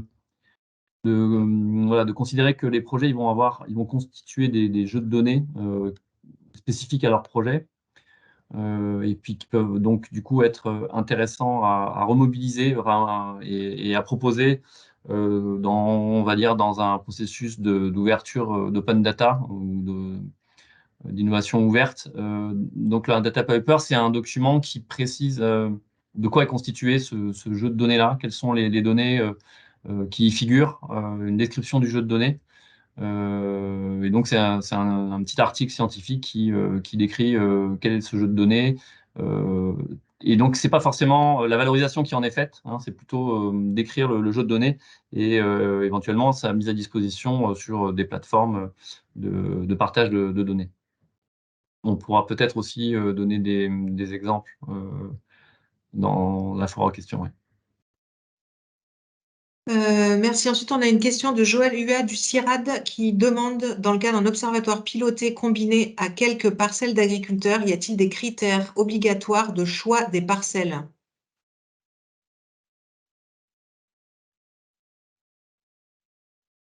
André Aymeric, est-ce que vous avez une réponse à cette question? Ou on renvoie vers la FAQ, le temps d'expertiser. Un caractère obligatoire, mais je pense que si on veut étudier les systèmes, il y a le fait de pouvoir suivre les parcelles pendant plusieurs années, quoi, enfin, au moins. Ça, et puis il y a ça, il y a rien. Alors la taille, on n'a jamais mis, enfin, il n'a jamais été question de définir une taille minimale, mais en général, c'est vrai qu'on est quand même sur un objectif d'essayer de tester grandeur nature ou le plus proche possible des conditions d'une exploitation agricole, des leviers. Donc, il faut pouvoir faire passer peut-être des outils qui seraient proches de ce qui se passerait dans une parcelle d'un agriculteur, notamment sur tout ce qui est travail du sol, pour représenter peut-être des débits de chantier, des moments où l'outil est peut-être moins efficace en entrée de parcelle. Enfin voilà, donc d'avoir aussi une contrainte qui permette que les leviers qui sont testés soit transférable ou reproductible dans des conditions réelles, quoi. Voilà, donc le temps, l'espace, mais sinon, je vois pas d'autres critères, enfin, obligatoires. Après, il y a forcément la question de la représentation. Si on a des systèmes diversifiés avec des rotations longues, on sait que ces systèmes ont une emprise terrain qui est assez lourde, enfin assez importante. Donc, il y a aussi la capacité à trouver un compromis entre la représentation du plus de termes possible de la rotation une année donnée, ce qui est quand même intéressant pour capter justement la variabilité de l'année. Mais on sait que c'est pas toujours possible. Donc voilà, ça fait partie peut-être des critères qui seront regardés dans l'analyse des dispositifs terrain, quoi.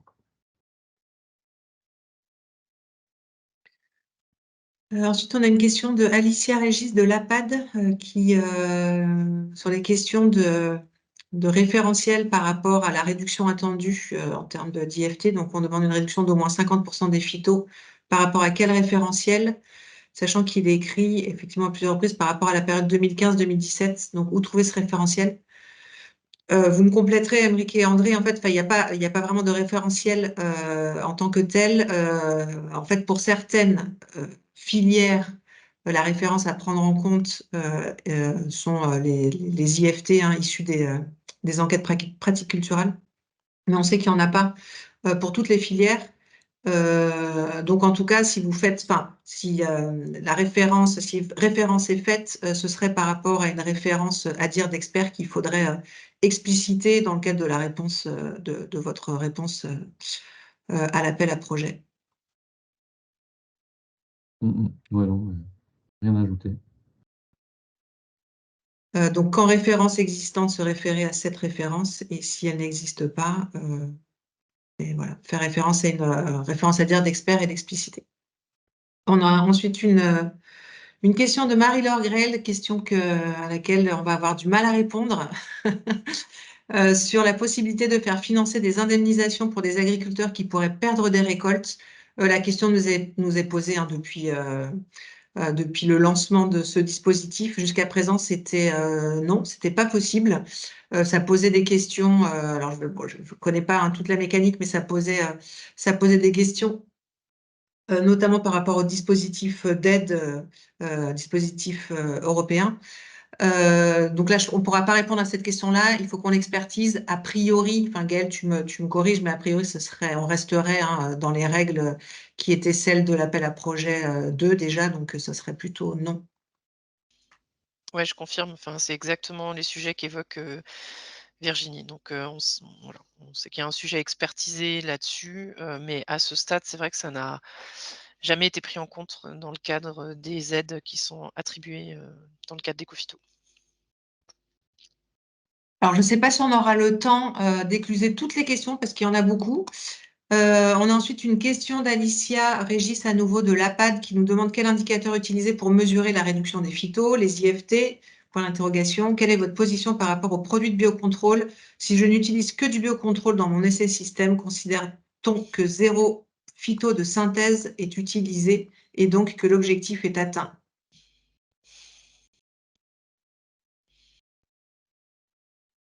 Émeric, André? Oui, oui, a priori, la référence, elle s'appuie plutôt sur l'IFT chimique hors biocontrôle. Enfin, l'IFT chimique, je veux dire, toute substance confondue. Donc,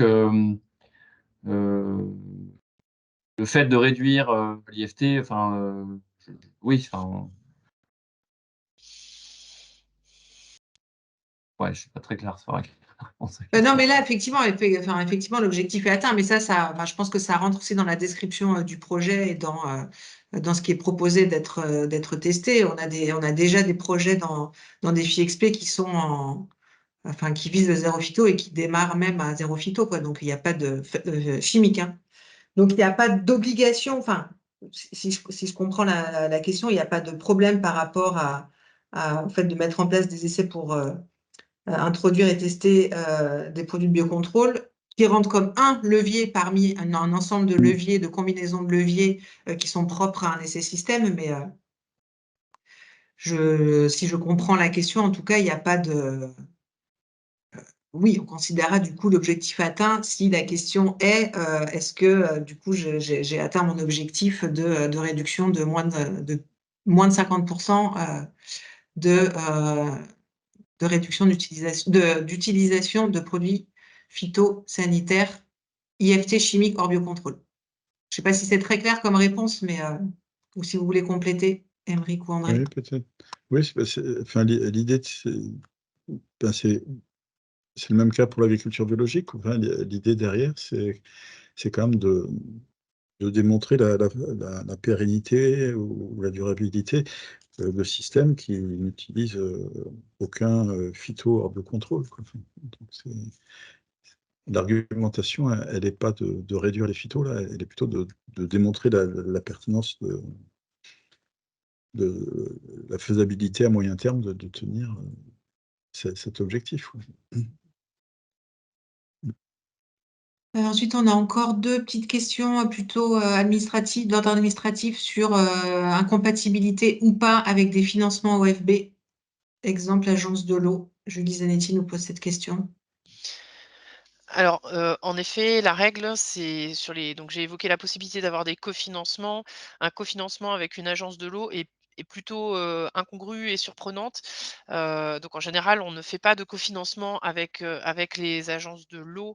Alors il y a des financements éco-phyto territoriaux, qui sont portés par les agences de l'eau, mais du coup, on n'est pas dans le cadre de ce dispositif, DEFI XP.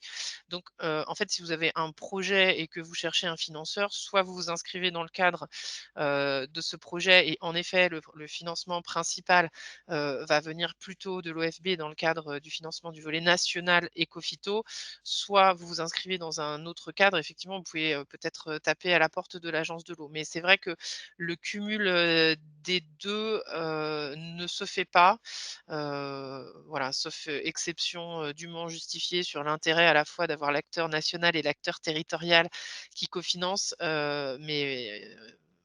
voilà, en général, on ne le fait pas. Donc, partez plutôt sur le fait soit de venir déposer un projet dans le cadre de cette AAP avec un soutien OFB, soit d'aller dans un autre cadre avec un soutien local d'une agence de l'eau. Ok, ensuite, on a une question de Jean Guyot qui demande si 75% du coût total, ça veut dire aussi des salaires des EPIC. Alors les EPIC sont des établissements publics nationaux et donc à ce titre, hein, comme je l'ai expliqué, ils sont considérés comme tels et donc le personnel permanent des EPIC n'est pas éligible à l'aide de l'OFB dans le cadre de ce programme. Donc non, le personnel permanent des EPIC ne sera pas pris en compte dans le cadre de l'assiette éligible. Ça fera partie de l'autofinancement, donc la différence entre le coût total et l'assiette éligible. Mais il ne sera pas couvert par un soutien de l'OFB. Ensuite, à nouveau, une question d'Alicia Régis de l'APAD qui demande si on conduit des essais chez des agriculteurs uniquement, si nous conduisons uniquement des essais chez des agriculteurs, préconisez-vous de travailler plutôt en réseau de parcelles, XP multisite, plutôt qu'en un seul site? Et comment intégrer dans le budget et la subvention la compensation? Bon, ça, on y a répondu, la compensation des agriculteurs. Mais sur la première question, peut-être sur l'aspect réseau de parcelles, ou un seul site, ou monosite. Ça va dépendre aussi de la question qui est posée, enfin de ce qui va être testé, quel est l'objectif. Mais en général, l'intérêt d'avoir un réseau de parcelles, c'est de reproduire des stratégies et puis de consolider les résultats de leviers qui sont testés dans plusieurs situations. C'est aussi pour ça qu'on préconise plutôt de mettre en place des réseaux de parcelles. Mais après, voilà, la difficulté, c'est que si chaque point va être très différent, si derrière il y a des stratégies qui sont propres à chaque situation, donc ils ne représenteront que leur cas, voilà, on pourra tirer des enseignements de ce qui s'est passé sur chacun des sites, mais sans possibilité de peut-être mettre en commun ou d'analyser en transversal si vraiment c'est des situations, enfin c'est des objectifs, des systèmes qui sont très différents entre eux, quoi. Donc je dirais que ça dépend un peu de la question que vous cherchez à traiter dans ce réseau. Et alors, pardon, j'avais lu un petit peu vite, mais la deuxième partie de la question, elle portait quand même plutôt sur voilà, la participation d'agriculteurs expérimentateurs, donc qui passent du temps sur l'expé, qui est un peu différente que de la question précédente, hein, sur le dédommagement. Là, moi, j'ai pas de réponse à cette question. Peut-être qu'il faut qu'on l'expertise avec l'OFB notamment sur la question voilà, de la rémunération, enfin, ou en tout cas de la prise en charge du temps passé par les agriculteurs expérimentateurs, donc qui participent activement à la mise en place de ces expérimentations. Je ne sais pas si Gaël, on peut avoir une réponse à ce stade ou si on prend le temps d'expertiser et d'apporter une réponse. Est-ce que tu peux répéter, excuse-moi Virginie? La question, c'est comment intégrer dans le budget et la subvention la compensation pour les agriculteurs expérimentateurs qui participent en fait à la mise en place des essais et donc pour notamment financer une partie du temps de travail qu'ils passent sur l'expérimentation.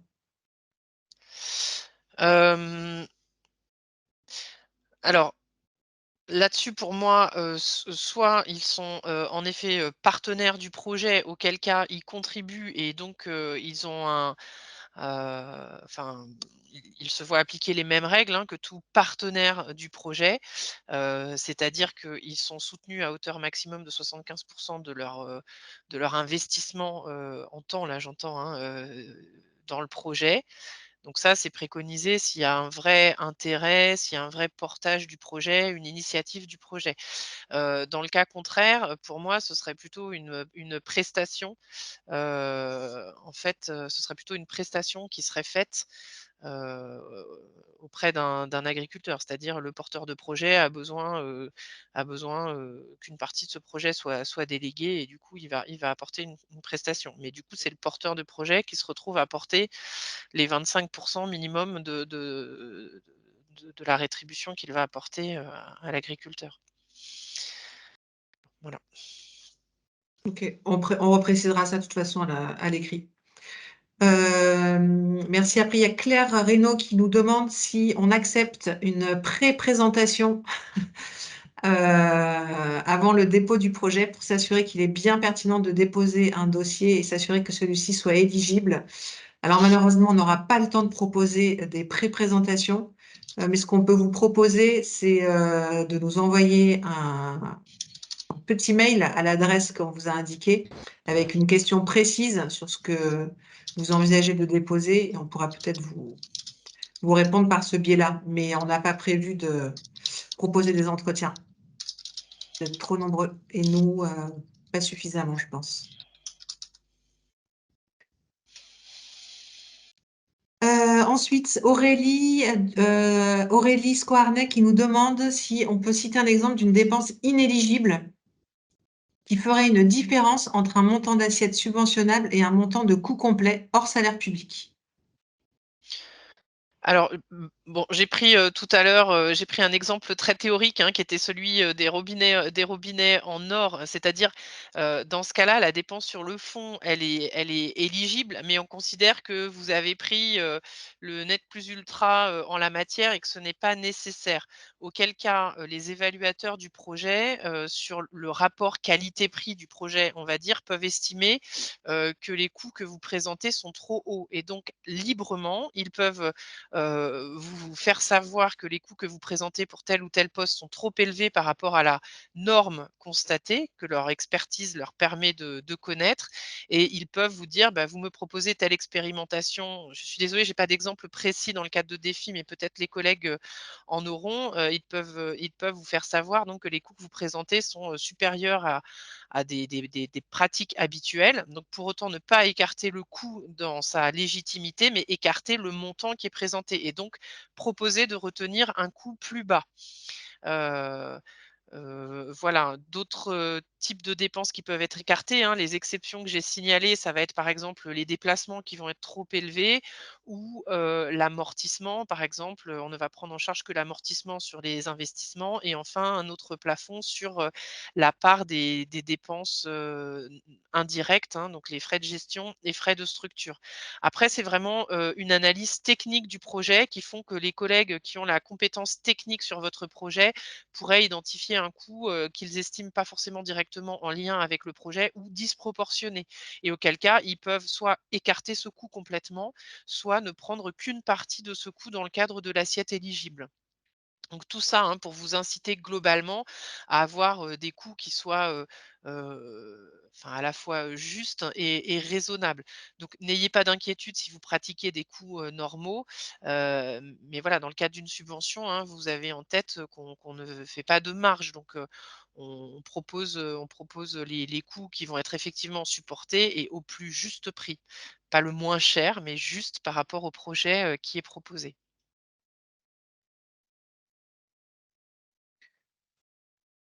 Très bien. Ensuite, on a une question à nouveau de Joël Hua qui nous demande à la Réunion pour les cultures maraîchères, donc on revient sur des histoires d'IFT de référence. Pour les cultures maraîchères, il y en a plus d'une vingtaine. Peu d'IFT de référence existent. Comme on ambitionne à minima une réduction d'au moins 50%, comment on fait? Donc, c'est ce que je disais tout à l'heure, hein. Dans ce cas-là, ce qu'on vous demande, c'est de nous indiquer, en fait, de faire référence à un IFT, ad hoc, à dire d'expert, et que vous explicitiez et que vous argumentiez sur la base de cet IFT de référence qui peut être, enfin, je sais pas, ça peut être aussi des IFT repères observés sur, enfin voilà, des pratiques moyennes à la Réunion pour ces cultures, avec des IFT moyens observés sur ces cultures, et donc de se référer par exemple à cet IFT et de le fixer comme un IFT repère. Ça peut être des IFT observés sur des fermes de démonstration du type des fermes du réseau Défi ou autres.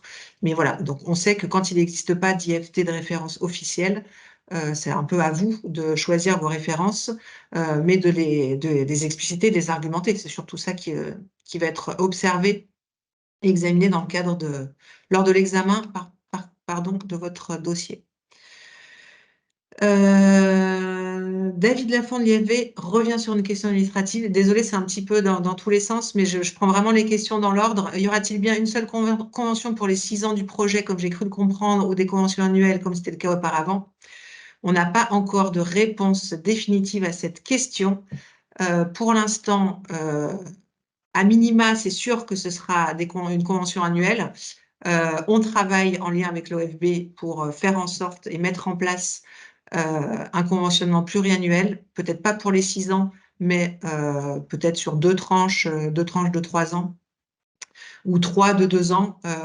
Mais pour le moment, pas de réponse définitive à cette question et en tout cas, on partira euh, pour l'année prochaine si on n'a pas pu démêler cette question-là sur un conventionnement annuel.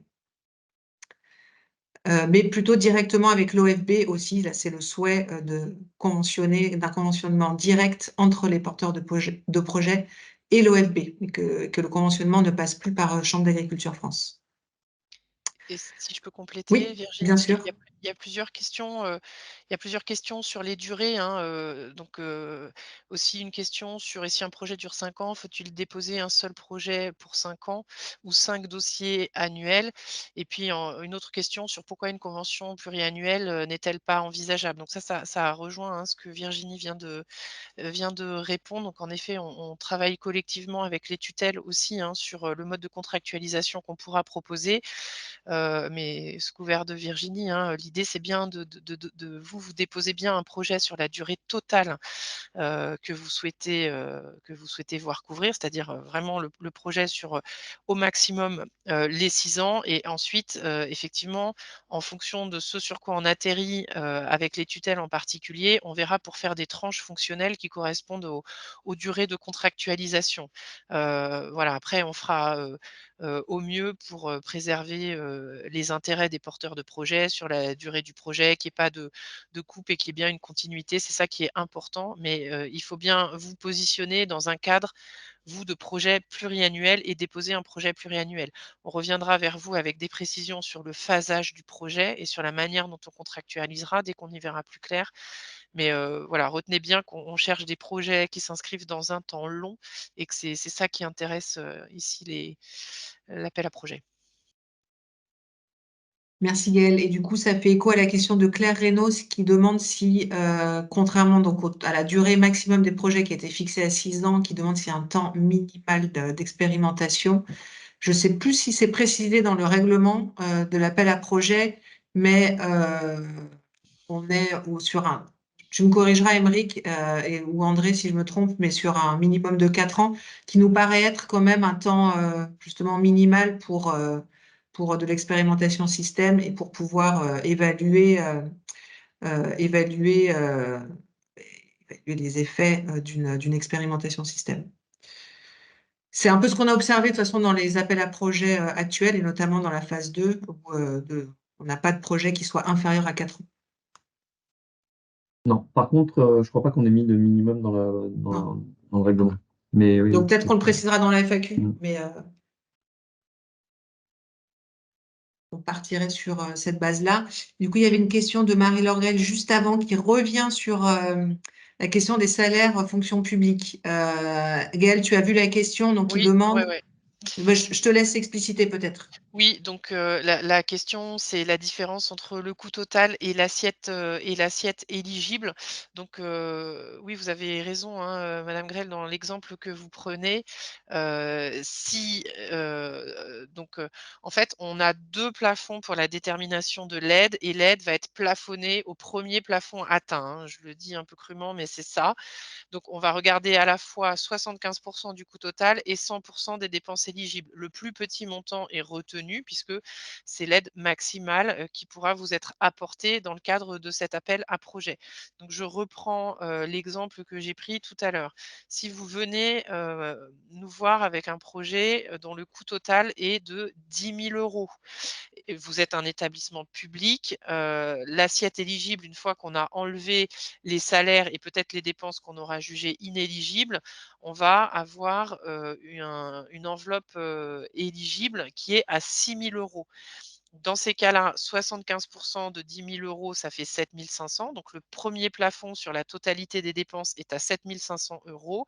Mais le deuxième plafond, qui est la totalité de l'assiette éligible, est à 6 000 € dans l'exemple que j'ai pris. Donc, l'aide qui sera apportée par l'OFB dans ce cas-là sera de 6 000 €. Dans un autre exemple où on a un établissement privé, par exemple, qui va venir nous voir avec un coût total à 10 000 € qui inclut des salaires éligibles et donc une assiette éligible égale au coût total égal à 10 000 €, l'aide sera plafonnée à 7 500 €, puisque le maximum de 75 du coût total est de 7 500 €, le maximum de la totalité des coûts éligibles est de 10 000 €. Le premier plafond atteint est 7 500. Donc l'aide est plafonnée à 7 500 €. Ok, merci Gaëlle. Et alors sinon, je crois qu'on est arrivé en tout cas au bout des questions qui étaient posées dans l'onglet questions-réponses, mais je viens de voir qu'il y a certains d'entre vous ont posé quelques questions dans l'onglet conversation.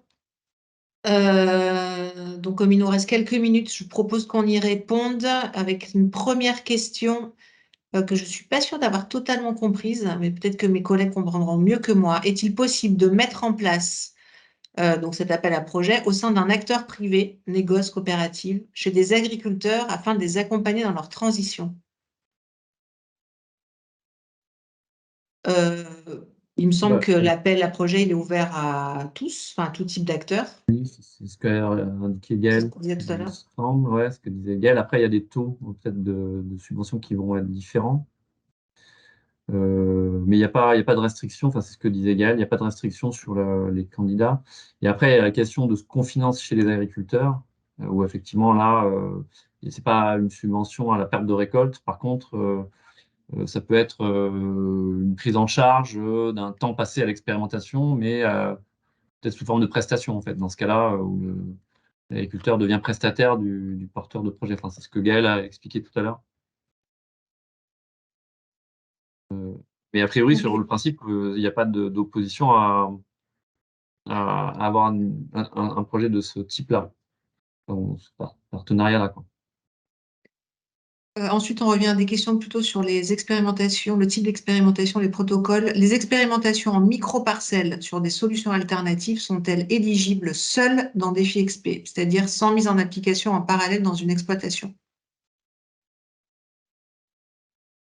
C'est pareil, on a un petit peu répondu à ça sur la question Ok. de la taille des parcelles. Disons que ce qui va être regardé, c'est plutôt aussi la combinaison de leviers, quoi. Enfin, je pense que ce qu'on attend, c'est pas un essai qui va être uniquement un essai factoriel qui va traiter juste voilà, enfin, d'un changement sur un type de matériel ou dans la conduite de culture. Ce qui est attendu, c'est plus la combinaison des leviers. Par contre, c'est pas indispensable qu'il y ait une mise en parallèle chez une exploitation. Enfin, c'est pas obligatoire. Ouais.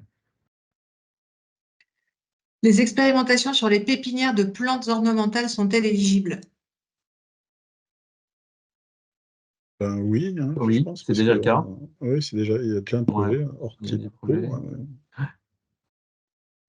Le développement à grande échelle de solutions pour améliorer la biodiversité sont-elles éligibles? Toujours si elles Oui. s'appuient sur des expérimentations système qui sont Mm. conduites et qu'on ait une approche système pour faire des évaluations multicritères à l'échelle des systèmes, quoi. C'est ça, quoi.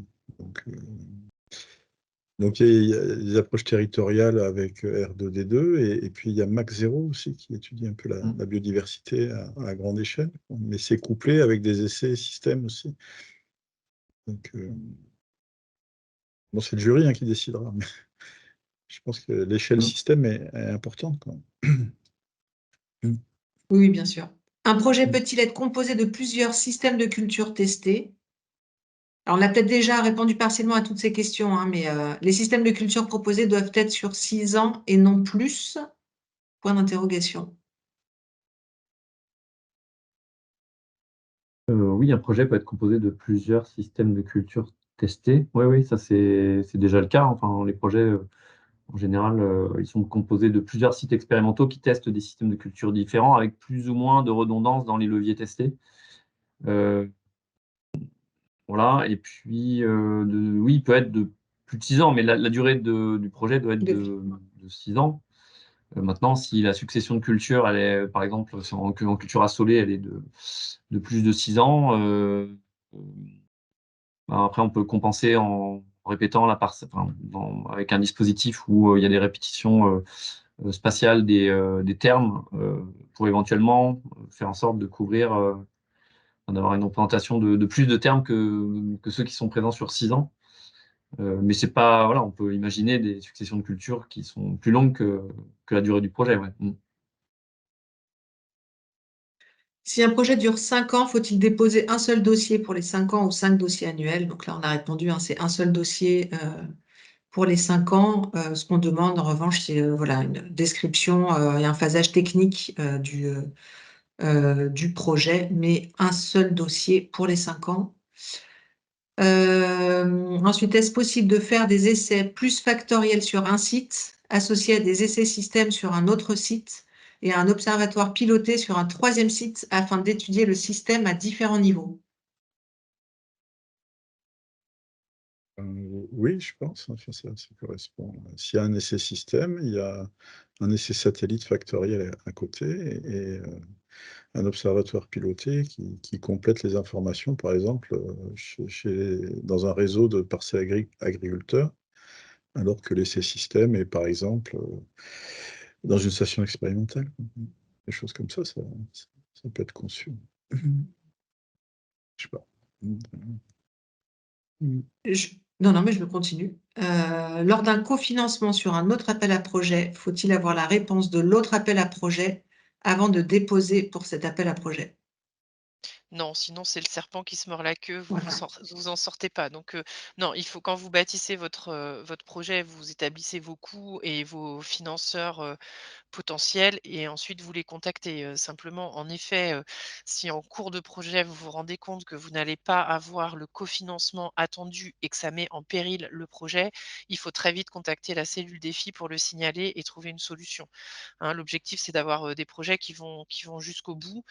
Si vous n'arrivez pas à avoir des cofinancements ou à vous-même apporter la part d'autofinancement du coup qui le convient, ça veut dire qu'il faudra, réexaminer, le fait que le projet puisse se tenir, dans le cadre de l'appel à projet ou pas. Mais, déposez vos projets, faites vos différentes demandes de soutien, et puis, si tout va bien, les choses atterriront, de manière, relativement synchronisée pour vous permettre de mener à bien votre projet.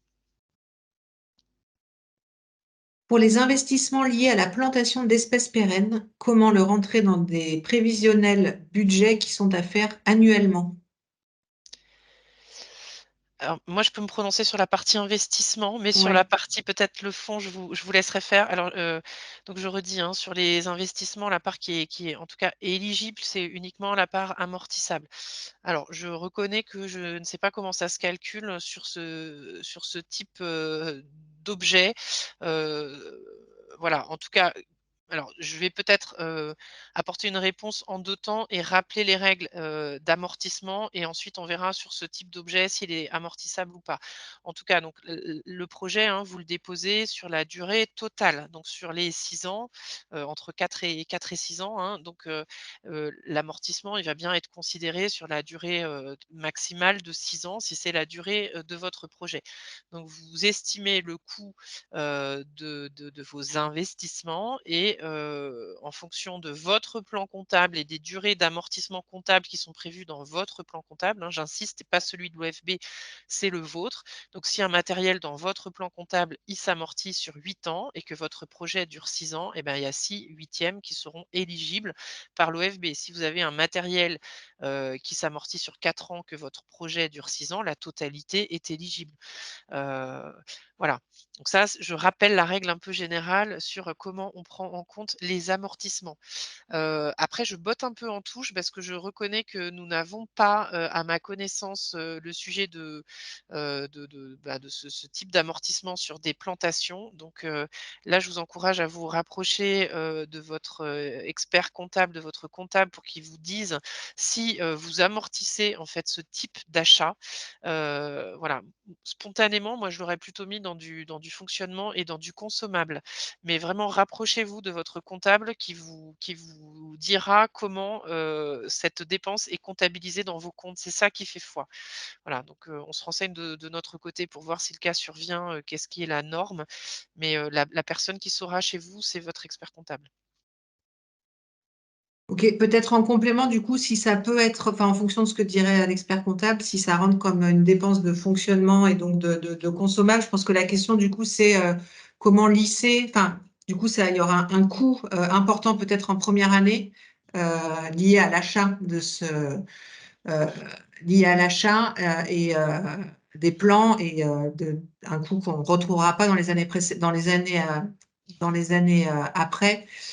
Du coup, en fait, quand on parle c'est pour ça que c'est vraiment un titre indicatif, le 80 000 euros par an, mais on peut tout à fait avoir une année avec un montant un petit peu plus élevé et donc une autre année avec un montant un petit peu plus bas. C'est déjà le cas hein, de certains projets actuellement. Voilà, ce qu'on demande, c'est juste que au global et en moyenne, le budget en tout cas, soit construit sur une moyenne de 80 000 euros maximum par an. On a ensuite, il nous reste 3 questions et on arrivera au bout de toutes vos questions. On a Claire Maisonneuve d'Agrobio Périgord qui dit que donc dans le règlement de la l'AP, il est mentionné que les indicateurs d'impact du projet sont à définir. Est-ce qu'il y a une base d'indicateurs préfléchés pour faciliter la mise en commun des projets XP par la suite, ou est-ce que ces indicateurs sont entièrement définis par les acteurs répondant à l'appel à projet? Donc sur la question des indicateurs d'impact, Alors, il n'y a pas Aymeric. d'indicateur d'impact commun. Enfin, en tout cas, on a parlé aussi d'évaluation multicritère, où là, on est plutôt sur la notion d'évaluation de la performance, où là, on va arriver sur une batterie d'indicateurs qui est en général assez commune. On a parlé de l'IFT, on a les questions de marge, de coût de production, de temps de travail, d'émissions de gaz à effet de serre, ça c'est des. Mais bon, donc ça, on est déjà peut-être sur la question d'impact avec ce dernier indicateur. Mais pour le reste, on laisse aussi une marge au projet de définir les indicateurs qui correspondent aux spécificités des projets. Donc voilà, il y a une mise en commun pas trop, enfin plus sur les indicateurs de performance, sur les indicateurs d'impact. Pour l'instant, c'était pas comme ça qu'on avait raisonné. Voilà. Donc, mais peut-être qu'il faudrait on y travaille davantage en fait. À voir. Non, mais on pourra peut-être donner quelques exemples dans la FAQ, mais en tout cas, ils sont à définir effectivement par les consortiums qui répondent à l'appel à projet. Ensuite, on a une question sur les protocoles, plutôt. Est-ce que la répétition d'un système de culture sur plusieurs fermes dans un territoire suffit pour avoir une représentativité scientifique ou faut-il obligatoirement plusieurs répétitions sur chaque site? C'est-à-dire un système de culture avec une seule parcelle pour chaque positionnement dans la rotation. Est-ce qu'Émeric ou André, vous avez une réponse à cette question? Je pense que c'est difficile de répondre a priori, ça, sans connaître les filières, la région, puis le nombre de fermes, etc. Enfin, c'est difficile de répondre à ce type de question. Normalement, ça doit être possible de faire des simulations et voir si le dispositif est assez puissant ou pas, quoi. Donc, peut-être se mettre, consulter un statisticien pour lui poser la question. Je ne sais pas si c'est à voir. Ça dépend de l'objectif aussi, hein. Enfin, c'est là où c'est un peu délicat de répondre. Ok, on essaiera de préciser ça si on peut dans la FAQ. Et enfin, on a une dernière question. Est-ce que plusieurs secteurs de production peuvent être présents dans un même projet avec un fil conducteur, bien entendu? Donc plusieurs filières, je comprends. C'est déjà le cas. On a certains projets voilà, oui, où il y a plusieurs filières. Alors après, qu'est-ce qu'on entend par... Enfin, par exemple, là, on a des systèmes en agroforesterie qui mélangent des cultures assolées et des vergers, mais ça peut être... Enfin, a priori, il n'y a pas d'opposition de principe, je pense, si effectivement il y a un fil conducteur. Ouais. Par principe, c'est pas des projets qui sont monofilières, c'est pas... A priori, pas un critère restrictif dans l'appel à projet. Ok. Et on a oui, oui, Gaëlle? Non, pardon, excuse-moi, j'allais dire qu'il y a 2 questions Il y a- qui sont tombées côté Ouais, c'est ça. questions-réponses. Je pense qu'il y en a une dernière pour toi. Et en plus, on arrivera après au terme de ce webinaire sur la TVA. Donc, pouvez-vous réexpliquer l'exception pour les associations non assujetties à la TVA concernant les dépenses indirectes? Pardon, c'était sur les dépenses indirectes. En fait, il y a 2 sujets dans cette question, donc je vais essayer de préciser, les 2. Le premier, c'est l'assujettissement à la TVA et en fait, là, la question, c'est, quand vous nous mettez, vous faites une dépense, en fait, est-ce que vous devez nous mettre la dépense que vous allez payer hors taxe ou TTC? Donc je prends un exemple, hein, vous payez une prestation, 100, vous achetez quelque chose qui vous coûte, 100 hors taxe, plus 20 de TVA. Le prix total de ce que vous achetez est de 120. Qu'est-ce que vous avez le droit de prétendre à quoi vous avez le droit de prétendre comme, soutien financier de la part de l'OFB? Si, vous payez la TVA, si vous payez la TVA, c'est-à-dire vous ne récupérez pas la TVA impacte vos comptes. Vous achetez 120, vous allez, les 20 de TVA vont impacter vos comptes. Auquel cas, cette dépense, dans le budget du projet, vous indiquez 120. Mais comme vous ne récupérez pas la TVA, on va vous demander une attestation qui, dit: «Je ne récupère pas la TVA», c'est-à-dire la TVA, elle impacte mes comptes, je la paye et donc je l'intègre au coût du projet. Dans tous les autres cas, par défaut, on considère que vous récupérez la TVA. Donc, dans l'exemple que j'ai pris, vous avez une dépense qui coûte 100 hors taxe plus 20 de TVA. Comme vous allez récupérer la TVA, vous la collectez pour les comptes de l'État et donc elle vous est déduite, vous devez indiquer 100 dans le coût de la dépense. Donc, en fonction de votre statut fiscal, pour une même dépense, ceux qui ne récupèrent pas la TVA vont indiquer 120, donc le coût hors taxe plus la TVA, mais ceux qui récupèrent la TVA vont déduire la TVA puisqu'en fait, elle n'impacte pas leur compte au final et donc vous allez nous indiquer 100 dans le coût que vous supportez. Donc ça, c'est la première chose. Donc en fonction de votre statut fiscal, association ou pas, vous indiquez soit 120, soit 100 pour le coût de la dépense que vous indiquez dans le cadre du projet. Ça, c'est la première chose. Je redis, si vous indiquez 120, donc vous intégrez la TVA, il nous faudra une attestation comme quoi vous ne récupérez pas la TVA. Ça, c'est la première chose. Ensuite, les dépenses indirectes, ça, c'est autre chose. Donc vous avez un montant de dépenses directes dont vous justifiez, de la prévision, et ensuite vous avez le droit, en plus de ces dépenses directement liées au projet pour lesquelles vous allez être en mesure de nous présenter une facture ou un justificatif, vous avez le droit d'indiquer, des coûts, des frais de structure ou des frais de gestion. Ces frais de structure ou frais de gestion, ils sont plafonnés à hauteur de 15 des coûts directs, sauf pour les établissements publics nationaux. Là, ils sont plafonnés à hauteur de 15 des dépenses et donc je n'ai pas dit des dépenses éligibles, c'est ça la différence. Donc je le redis, pour les établissements publics, dans ces cas-là, vous intégrez, le coût du personnel, heu au plafond, qui nous permet de calculer les 15. Tout ça, en fait, dans le formulaire précis que vous aurez à remplir, il y a une aide au calcul qui vous aide à déterminer ça parce qu'on sait que c'est pas forcément évident. Ces règles-là, elles sont précisées dans le programme d'intervention de l'OFB qui est accessible en ligne, Vous pouvez le consulter si jamais, les choses dans le diaporama sont pas suffisamment précises, n'hésitez pas à consulter, le programme en ligne qui vous permettra de préciser les choses. Et le lien d'ailleurs est précisé dans le règlement de l'appel à projet, si vous cherchez cette page. Très bien, je crois qu'on arrive au terme de ce webinaire. La dernière question sur les CETA, malheureusement, je n'ai pas de réponse à apporter. Je ne connais pas. Je n'ai pas de réponse à cette question.